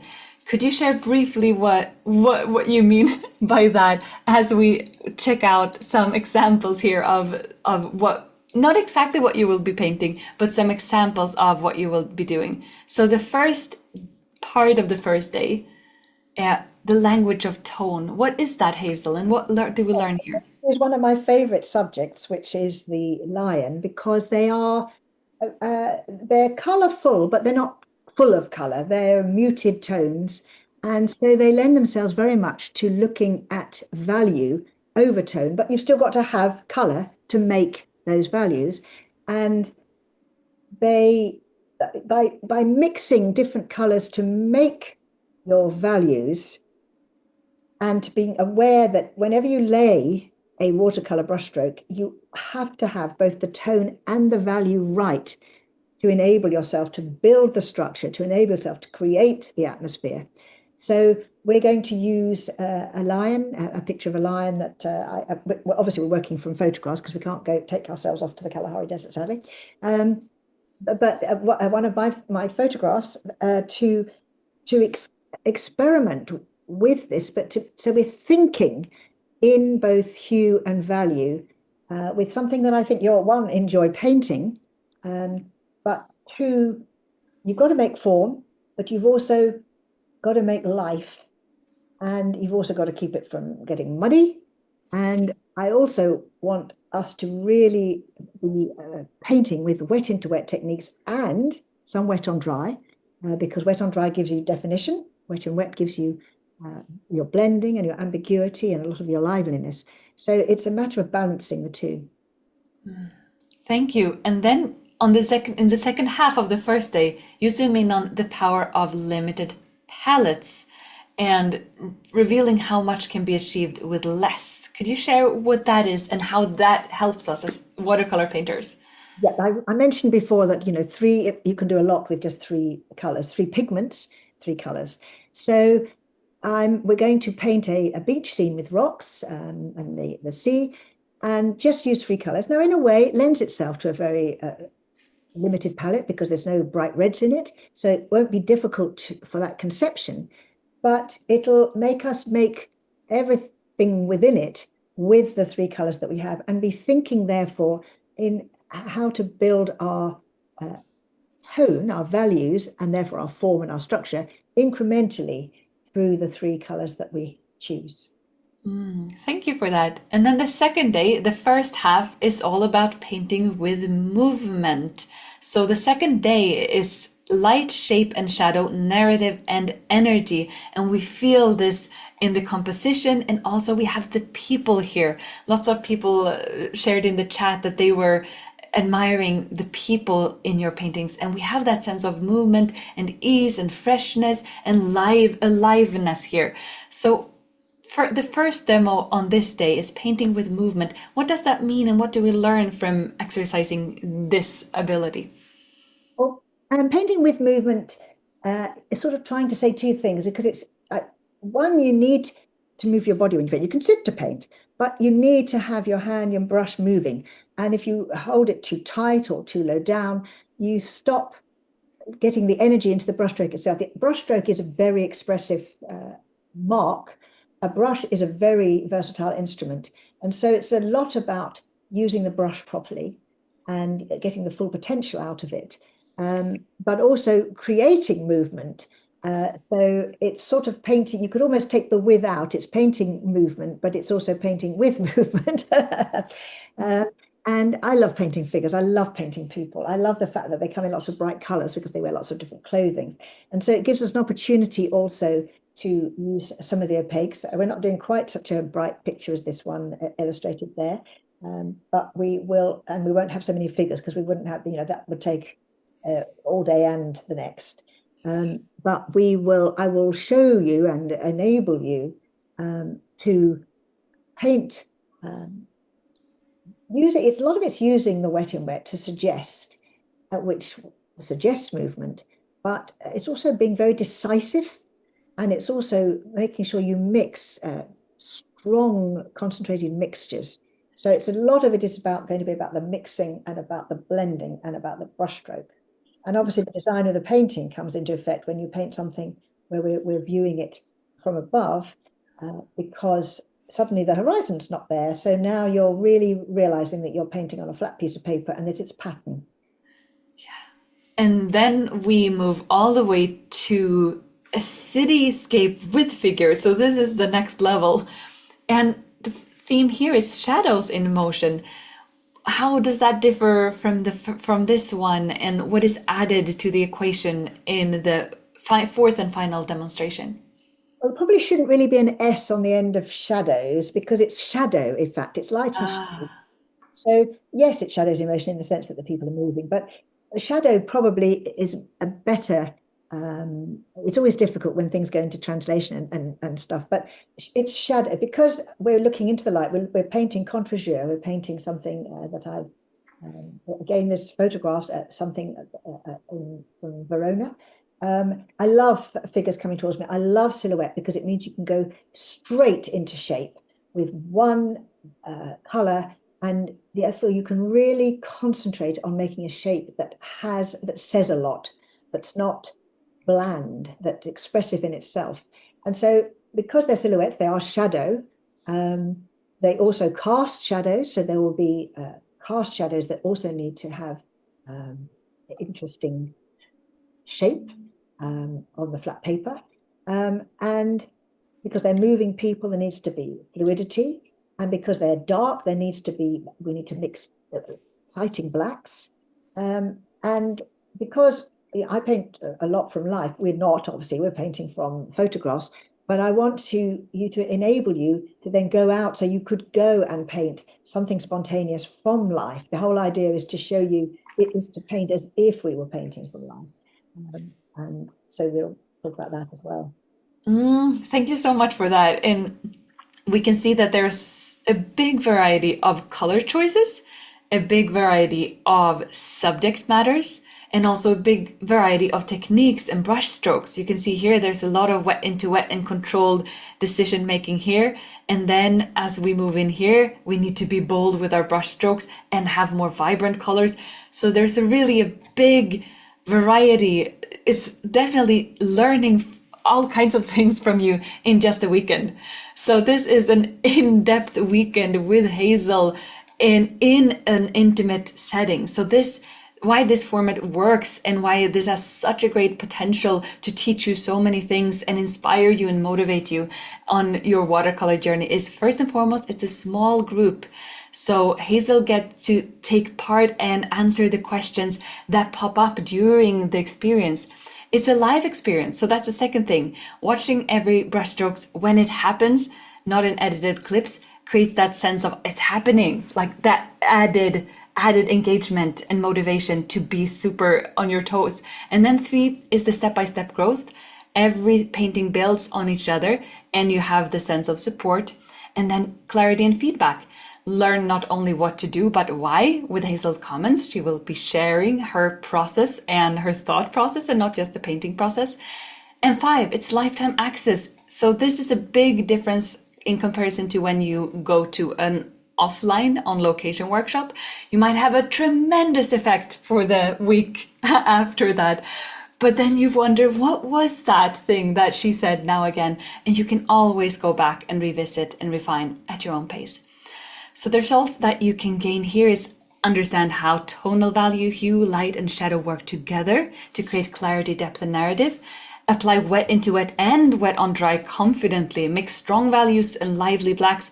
Use a limited palette effectively. And also complete 4 expressive paintings and a series of supportive sketches so that you get that help of breaking through hesitation and building real confidence. And the final thing is that our goal is that you become more confident in creating more expressive artworks in a way that feels full of that joy that you have sensed from Hazel when she talks about her palette. And when you have completed this, you will get a certificate of completion. And watercolor isn't about tricks, it's about practice, presence. Growth depends on your dedication, your willingness to explore. And what our goal here is to provide you with that environment so that you can thrive. And there are 2 different learning formats. The Elite Plan is the one that I've been sharing, the 2-day live intensive where you are one of the people joining. And then we have the Standard Plan, which is self-study access. So here are the 2 different plans. So the regular price for these is the Premium Plan $6.99, Standard Plan $1.99 for 2 full days. And right now we have an exclusive offer. So these are the prices that we have today. So the Premium Plan is $2.99 for an entire weekend and learning so much with Hazel in the Zoom room. And then the Standard Plan is where you can see the recordings. So it won't be that live experience, but you will learn so much as well from that one. And right now we only have 19 out of the 25 spots available, perhaps lower, because this was when my team, my colleagues created this presentation. So if you want to have one of those 19 spots, make sure to click the button underneath this video. It says join the 2-day intensive, and that's where you can join us and make sure to be one of the people who are in this room with Hazel. So warmest welcome to join this 2-day intensive. And let me also briefly share how the learning process is organized. So you can join the format that works best for you in the Elite plan. You get the live Zoom experience spread over 2 days in a weekend, and you also get lifetime access to the replays. And this is an intensive format where you'll paint 4 artworks, 2 per session, and have that sense of community and feedback. And the standard plan is perfect if you just want to observe and paint along at your own pace, but don't want to be in that environment. And both of these record lifetime access to the recordings. And all of the materials, photo references, supply list, and Zoom links will be available both on the course platform and sent to you via email. And let's just take a quick look at how to pay, because this is something that can be new for some people. Let's see if I find the right window here. I think this is the right window. Yes. So here we have the 2 pricing plans, and once you have chosen yours, you just click join the course, type in your relevant information, click proceed to payment, and once you get here, you can choose to pay either via, apparently I need to update this one. And then once you have filled in your information, you can choose to pay either via bank card or PayPal. And after you have done that, you will receive an email with all of the information. So that's how the logistics works. And we also have a guarantee if you choose the standard plan. And if you, after a couple of lessons, realize that this is not gonna give you the results that you want, you can get your money back if you write us an email. Of course, that's not the case if you join the live experience. The most valuable part of Hazel's live intensive is the structured path and the support to walk it. Here you have a proven method, expert guidance, personal feedback, the momentum built by the group. And as you learn and paint under her direction, you won't just develop new techniques, you'll cultivate the mindset of an independent expressive artist. So that is our goal for those of you who join in this beautiful event.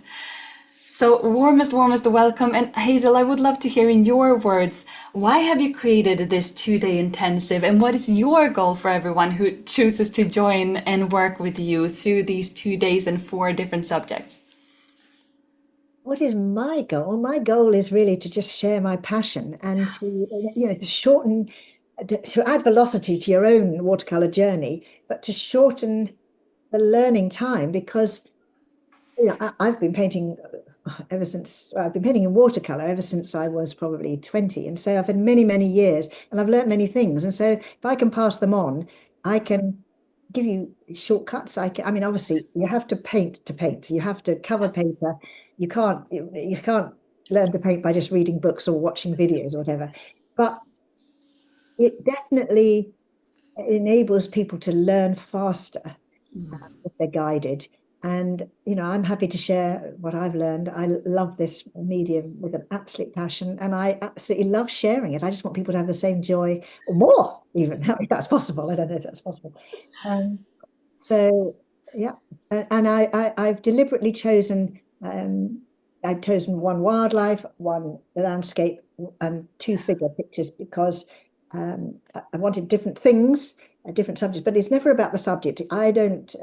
My work is never about the subject. It is about whatever it is that the subject is conveying to me. And it's nearly always, as I say, light and shade or shape or something like that. It's about the stuff that happens on the 2 dimensions. Yeah. So I'm hoping that there's enough variety in that it will excite.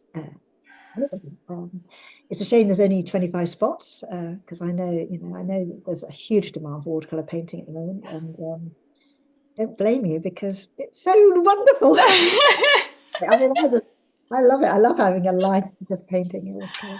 Oh, it's so beautiful to take part of your passion. And we have so many questions that I've saved. We also have some questions that I haven't saved because I realized we won't get through all of them. So let's dive into some of them. First and foremost, Lena had a question, and we had several questions. Do you use tubes? And if so, why? And if you use tubes, do you need to press everything out or else they will dry? Or how does that work?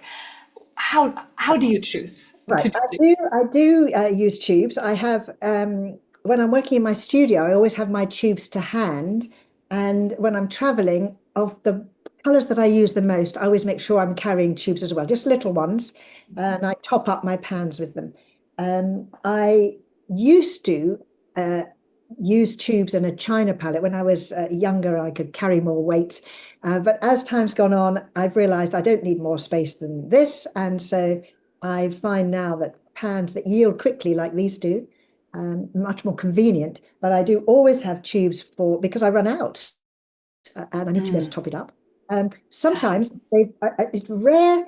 My paints get grubby from mixing. I'm not, I don't keep, they all look nice today because I've been doing them individually. But I would, if I'm mixing, say, ultramarine blue with, Indian yellow, it's going to go like that. And that's, oh, hang on, I'm not sure. Okay. Yeah, sorry, hang on. I'll show you what it's going to go like.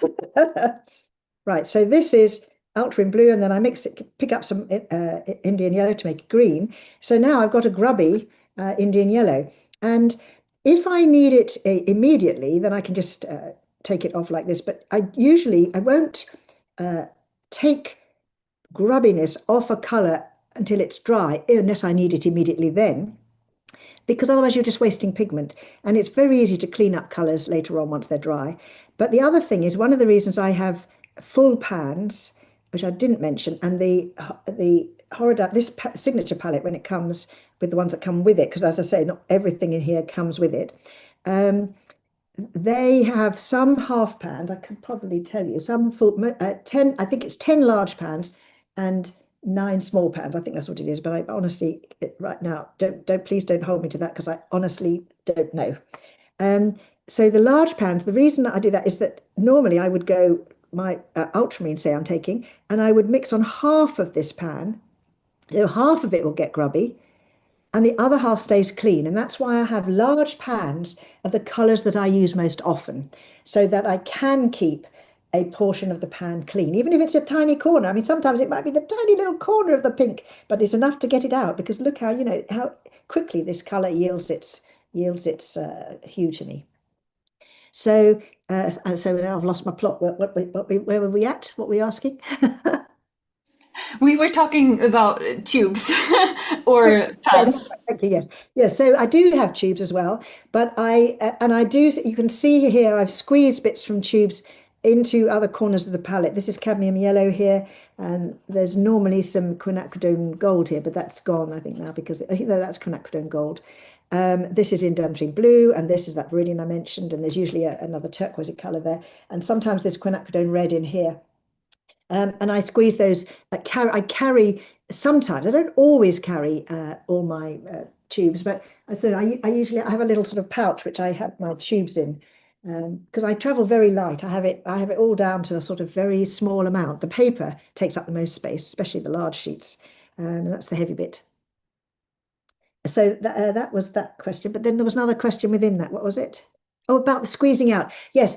Sometimes you'll find in a new tube that it's got quite a lot of gum arabic on the end, which is sometimes just because the nature of the color is that either it might have be gravity, and that because they're often hung in the shops, and so the liquid in some tubes, the liquid is going to be heavier than the pigment. Sometimes the pigment's heavier than the liquid. But in some colors, you'll find if they've been hanging in a shop, there might be spare gum arabic. Just squeeze it out before, it doesn't mean there's anything wrong with the color. Sometimes I used to think it was to keep it from drying out at the end, but apparently that's not the case because they're all made so perfectly, these colors. And as long as you put the tubes on properly, the lid, sorry, not the tubes, as long as you put the lid on properly, obviously if you don't put it on properly, then it will dry out. But you can still use dried color just the same as pans. So you just slit it open with a knife, and then you never have to throw away any color. You never have to waste any color. That's why I never clean, I keep these bits over here, but I don't throw them away. And I would very rarely clean it off to make more space because I don't need it because I can clean off my active area if I need more space. We have so many comments in the chat, so that's why I'm focusing. We had a question from Teresa. How do you clean the dirty top layer of the colors or paints when it's dry? Do you wet it and remove the top color, or how do you do that in your practice? Now, unfortunately, nothing is dry, so I can't show you exactly. So I'm just going to have to show you. Um, But and I was tempted, funny enough, to start with that right at the beginning because there was a lovely bit of dirty aureolin.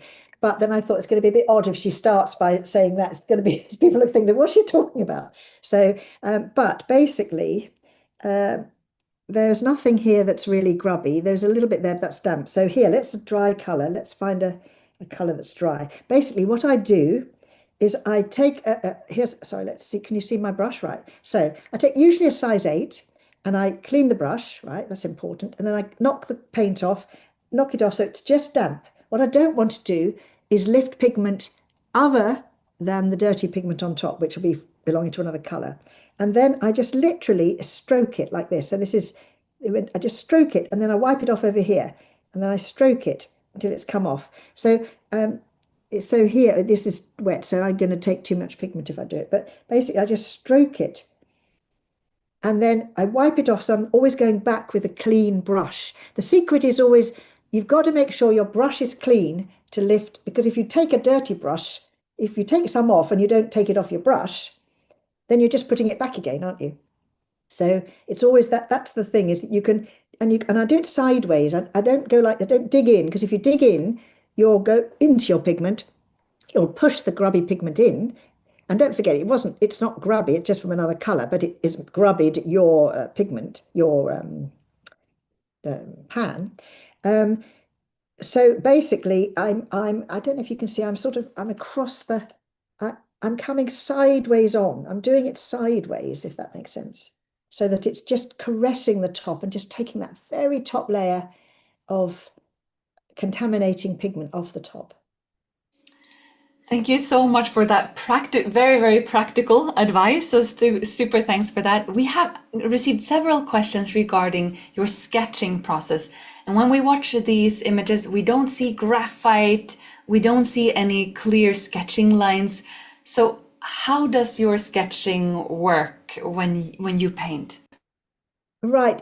Mostly when I'm working direct from life, I tend to go straight in with the watercolor because there isn't time to both draw and paint. So when I'm painting wildlife, for example, from life, I'm painting direct with the brush and direct with the pigment. I don't have time to sketch. But if it's a portrait, so say it's a lioness sleeping, then that's either I might draw very lightly linear things for the facial positions of the facial mark, the facial features, or I might grab a pencil because they tend to lie for longer. But when animals are moving, there isn't time to both draw and paint, so I just paint. And because paint is area rather than line, it's much quicker. So it's very quick to be able to paint these sketches direct from life. If I'm working in the studio and it's a much larger piece, then I do usually do a pencil drawing. And I think you could probably see pencil. Can you, let's just do the overhead cam again. You can probably see, let's see if you can see the pencil lines. So something, yes, you can see. So they're not very hard edge lines. I tend to keep my lines quite fluid. So you can see here, this is line, you can just see these lines on the top of the back. They're sort of, certainly if they're against light, I'm always very careful that they're not too harsh, because obviously even a pencil line is a tone. If they're in the darkness, then I don't mind because they're going to get covered up with the darkness. But I do as little line sketching as I can get away with. My sketches are entirely just a guide for the brush to tell it where it can't go, not to tell it where it can go, because I can paint it where it can go. They're to tell it where it can't go, so that I don't lose the white paper. I'm laughing because there are so many questions. As soon as we have answered one, there are three more. So if we answer all of them, we might stay here for a few weeks, but we won't, I promise. However, we do have a question that has been reoccurring, and that is, what paper do you use for sketching? We had several questions regarding, do you have a watercolor sketchbook that you prefer, or paper that you prefer when traveling? Yeah, and also paper that work for really hot climates. So those are some questions that you I would be think I wonderful. already alluded to that. I use a lot of cardi paper because I like the fact that I don't tend to draw, I tend to paint. So that's one why I love having this little tiny palette, because you can just shove it in your pocket. Travel brush, Da Vinci make this lovely travel brush that you can take apart. The head goes in, shove that in your pocket, and then I haven't got it here, but I have my water in a little one of those concertina things, they're just tiny little pots, so that they can joggle around on the bottom of a car, for example, or just beside me if I'm sitting down somewhere, and not knock over. So I wouldn't be using things like this because it takes too much water for one thing, because I'm painting all the time. So I don't tend to sketch. I tend to paint. I do use a pencil to tell me where to paint sometimes. But if I can paint, I mean, a lot of my stuff just is painted direct onto the paper. And so the sketchbook I carry is this, or something, a sort of smaller version of, or this sort of thing. Is that also 100% cotton? Cotton? Yes, this is Saunders wool. So this is also 100% cotton. Sorry, upside down. So even you're sketching outdoors, it's still 100% cotton. Yes. Oh, Yeah. I use the same. My process is the same, indoor and Yeah. outdoor. The one life. I think that what I kind of guessed that that was part of the question, that can we get away with cheaper paper? But you're saying you prefer to paint with the paper that you love to paint on. And Um, bizarrely, these are not so, they're not silly money. The cardi is a bit less. The thing is, every time, look, I make my living from my painting. So it's not in my interest to not make a good painting when I make it, because yeah. if it's a good painting, I can then afford another trip Yeah. out of the bush or whatever. So, lots of my sketches end up in frames. I've made you can't, the bottom line, a professional artist has to make money from their paintings. Yeah, yeah, so you can't waste time. That would be wasting money to not spend time painting on high quality paper. So I don't really like cheap papers, I suppose, because I love the medium of watercolor. I love the paper. The paper, I mean, the paper's just divine as well. The brushes are divine, the pigments are divine. The paper, Yeah. I love working on stuff I really love. I do have little sketch, I've got little like, oh, I can't, sorry, I've got a hair in my mouth. um, I do have little, I can't remember what the name of the little moleskin sketches, sketchbooks, which take line better. And I do sometimes do that because sometimes it isn't possible to get water out. So I do to carry little sketchbooks as well, which I can do line thing, but they usually end up with paintings on as well. And just yeah. And the other question regarding paper is, do you prepare the paper in any way to make it last wet, to make the wetness last longer? For instance, do you wet the back, or do you adjust your technique if you're painting in the yeah savanna, in the Sahara? Or I do paint with a lot of thick paper. So this is quite thick, if I can, and I don't waste any paper. So if I don't like what's on the front, I paint on the back. And this means I don't have to stretch it. So even in this sketchbook, this paper, I think this is 200 gram, this paper here. I try not to use paper that's too thin, because then it buckles a lot. It will, I use a lot of water, so it does buckle. And, one of the beauties of this, the cardi paper, is that even when it buckles, it doesn't sort of matter, because it's squashed together in a sketchbook anyway. Um, so um, I tend to, I, I don't stretch paper by choice, but that doesn't mean I don't stretch paper, because sometimes when I'm working really big, I do have to basically stop it from buckling, and I will tape it down. So I always have masking tape with me as well. so that I've got the option of taping the paper down as well. Thank you for that. So now we've spent lots of focus on material questions. Let's have one that's regarding the painting decisions. And I'm gonna show this one because it might help us with the question, with answering this question. The question is, how do we avoid when we paint sky that the transition from yellow to blue turn to green? Well, bizarrely, it won't because the yellow is so dilute. And so there isn't enough power in the yellow. And actually, if you do look at a sunset or a sunrise, if you look closely, you will see that there is green in that transition. It's very subtle. And so you're just doing the same thing. Because the yellow is so dilute, then, even if you're using a very cold blue like Prussian, because it's dilute, and the blue will be dilute at that stage too, because it's meeting the yellow. So that's why it doesn't turn green. Thank you. And I also love that the different elements of that answer. And another question that I've seen several times. Now the stakes are high. There has to be one question asked several times for it to make the cut. And one of them is how long does it take for you to paint? Because we hear about you painting outdoors and it goes so quickly, but we also see this very beautiful paintings such as this one with the elephants. So what is the range of time that you spend on a painting, watercolor painting?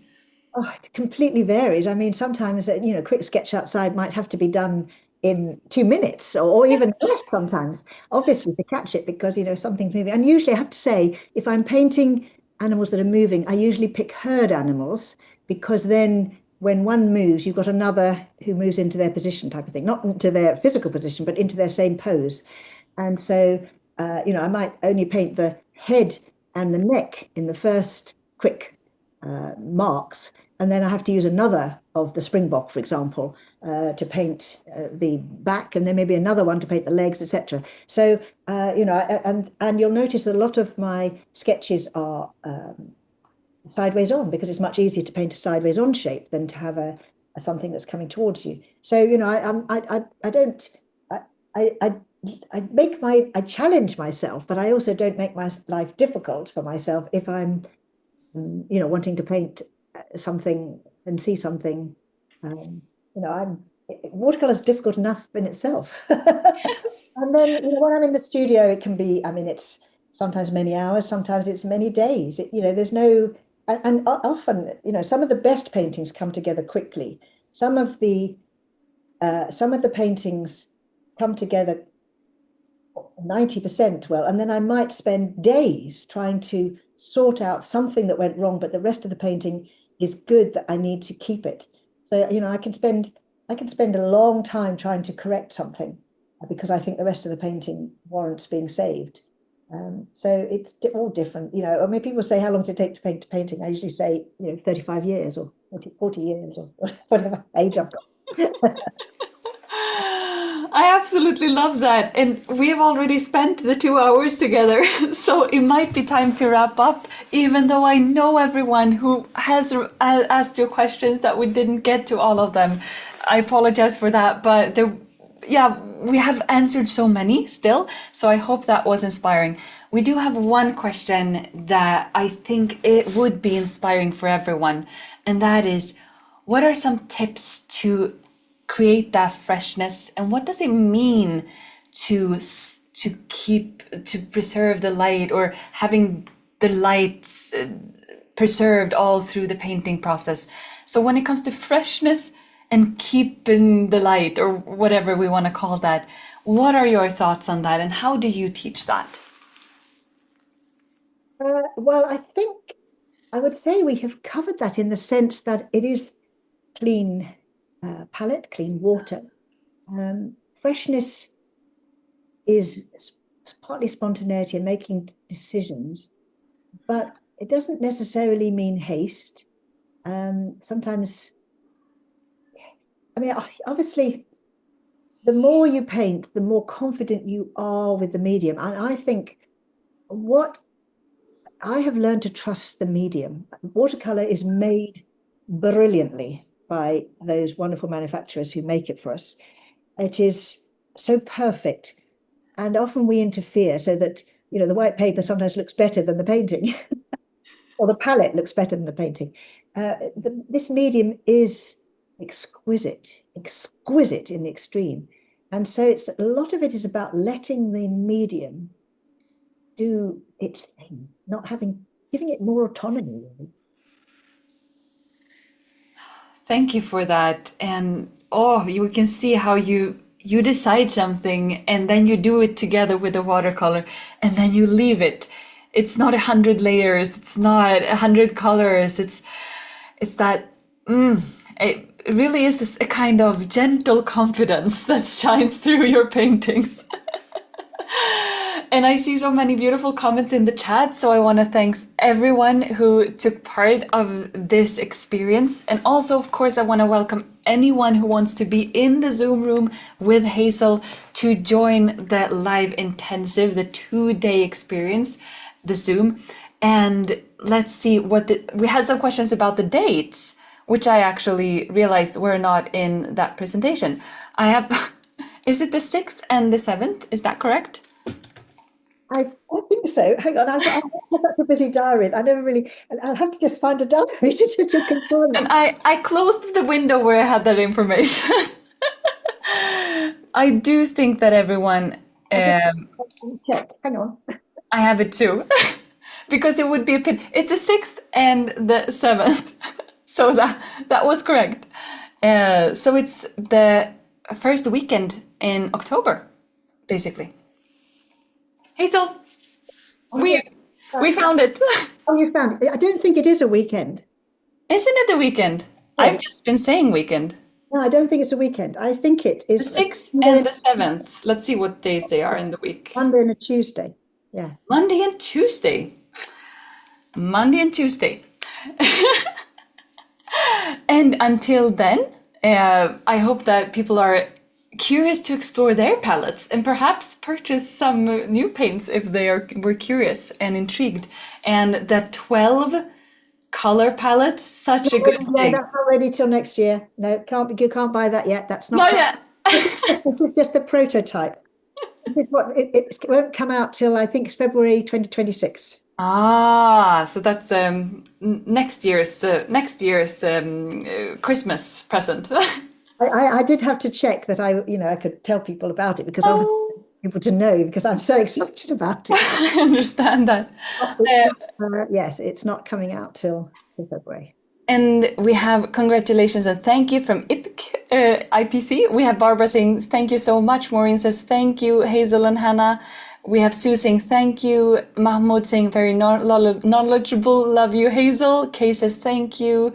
Yvette says, Hazel, thank you for this wonderful explanation about pigments and your painting process. Beautiful work. Jackie says, thanks, so informative. Kelly says, thank you for sharing your love and passion for watercolor. Yasmin says, thank you, Hazel and Hannah. Sarah says, thank you so much, Artefacto, for this session, and also Hazel for sharing your expertise with us. Oh, and Sandy was helping us out all along with the dates. Thank you. And Lena, Teresa says, thank you both, very informative. Lena says, to another question, we don't have time for questions, but yes, the second layer will wait until after the first is dry, I presume, if you do a second layer. Well, it depends. It might be wet into wet, and then exactly. Depends on the technique. And Michael also says thank you. Sue, Jeanette says thank you very much. Hazel, thank you from Carol. Beautiful, useful. Thank you from Nella or Nea. Thank you, Sandy, from that. And thank you so much for an interesting lesson from Anne. Marianne says thank you. So many. The times, I actually don't know these times. So I cannot answer that. But if you have any questions, just write our team an email so you can get that additional information. So if you have any more questions, write to our team and they will be happy to answer that. You will probably get an email with more information. This is a wonderful and inspiring demonstration. Definitely want to learn more of Hazel's techniques. Thank you.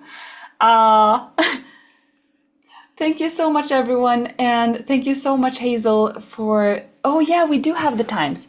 It's actually 3 p.m. CET, meaning Berlin time, or, yeah, Central European time. So you can make sure to check out what time that is in your time zone. So it's afternoon and evening in Europe, but it's going to be morning in the US, basically. Thank you so much, everyone. And thank you.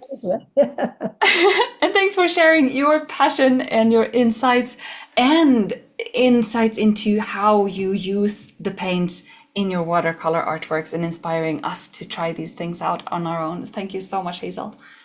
Pleasure. Lovely to see you. Well, I can't see you all, but it's lovely to be with you all.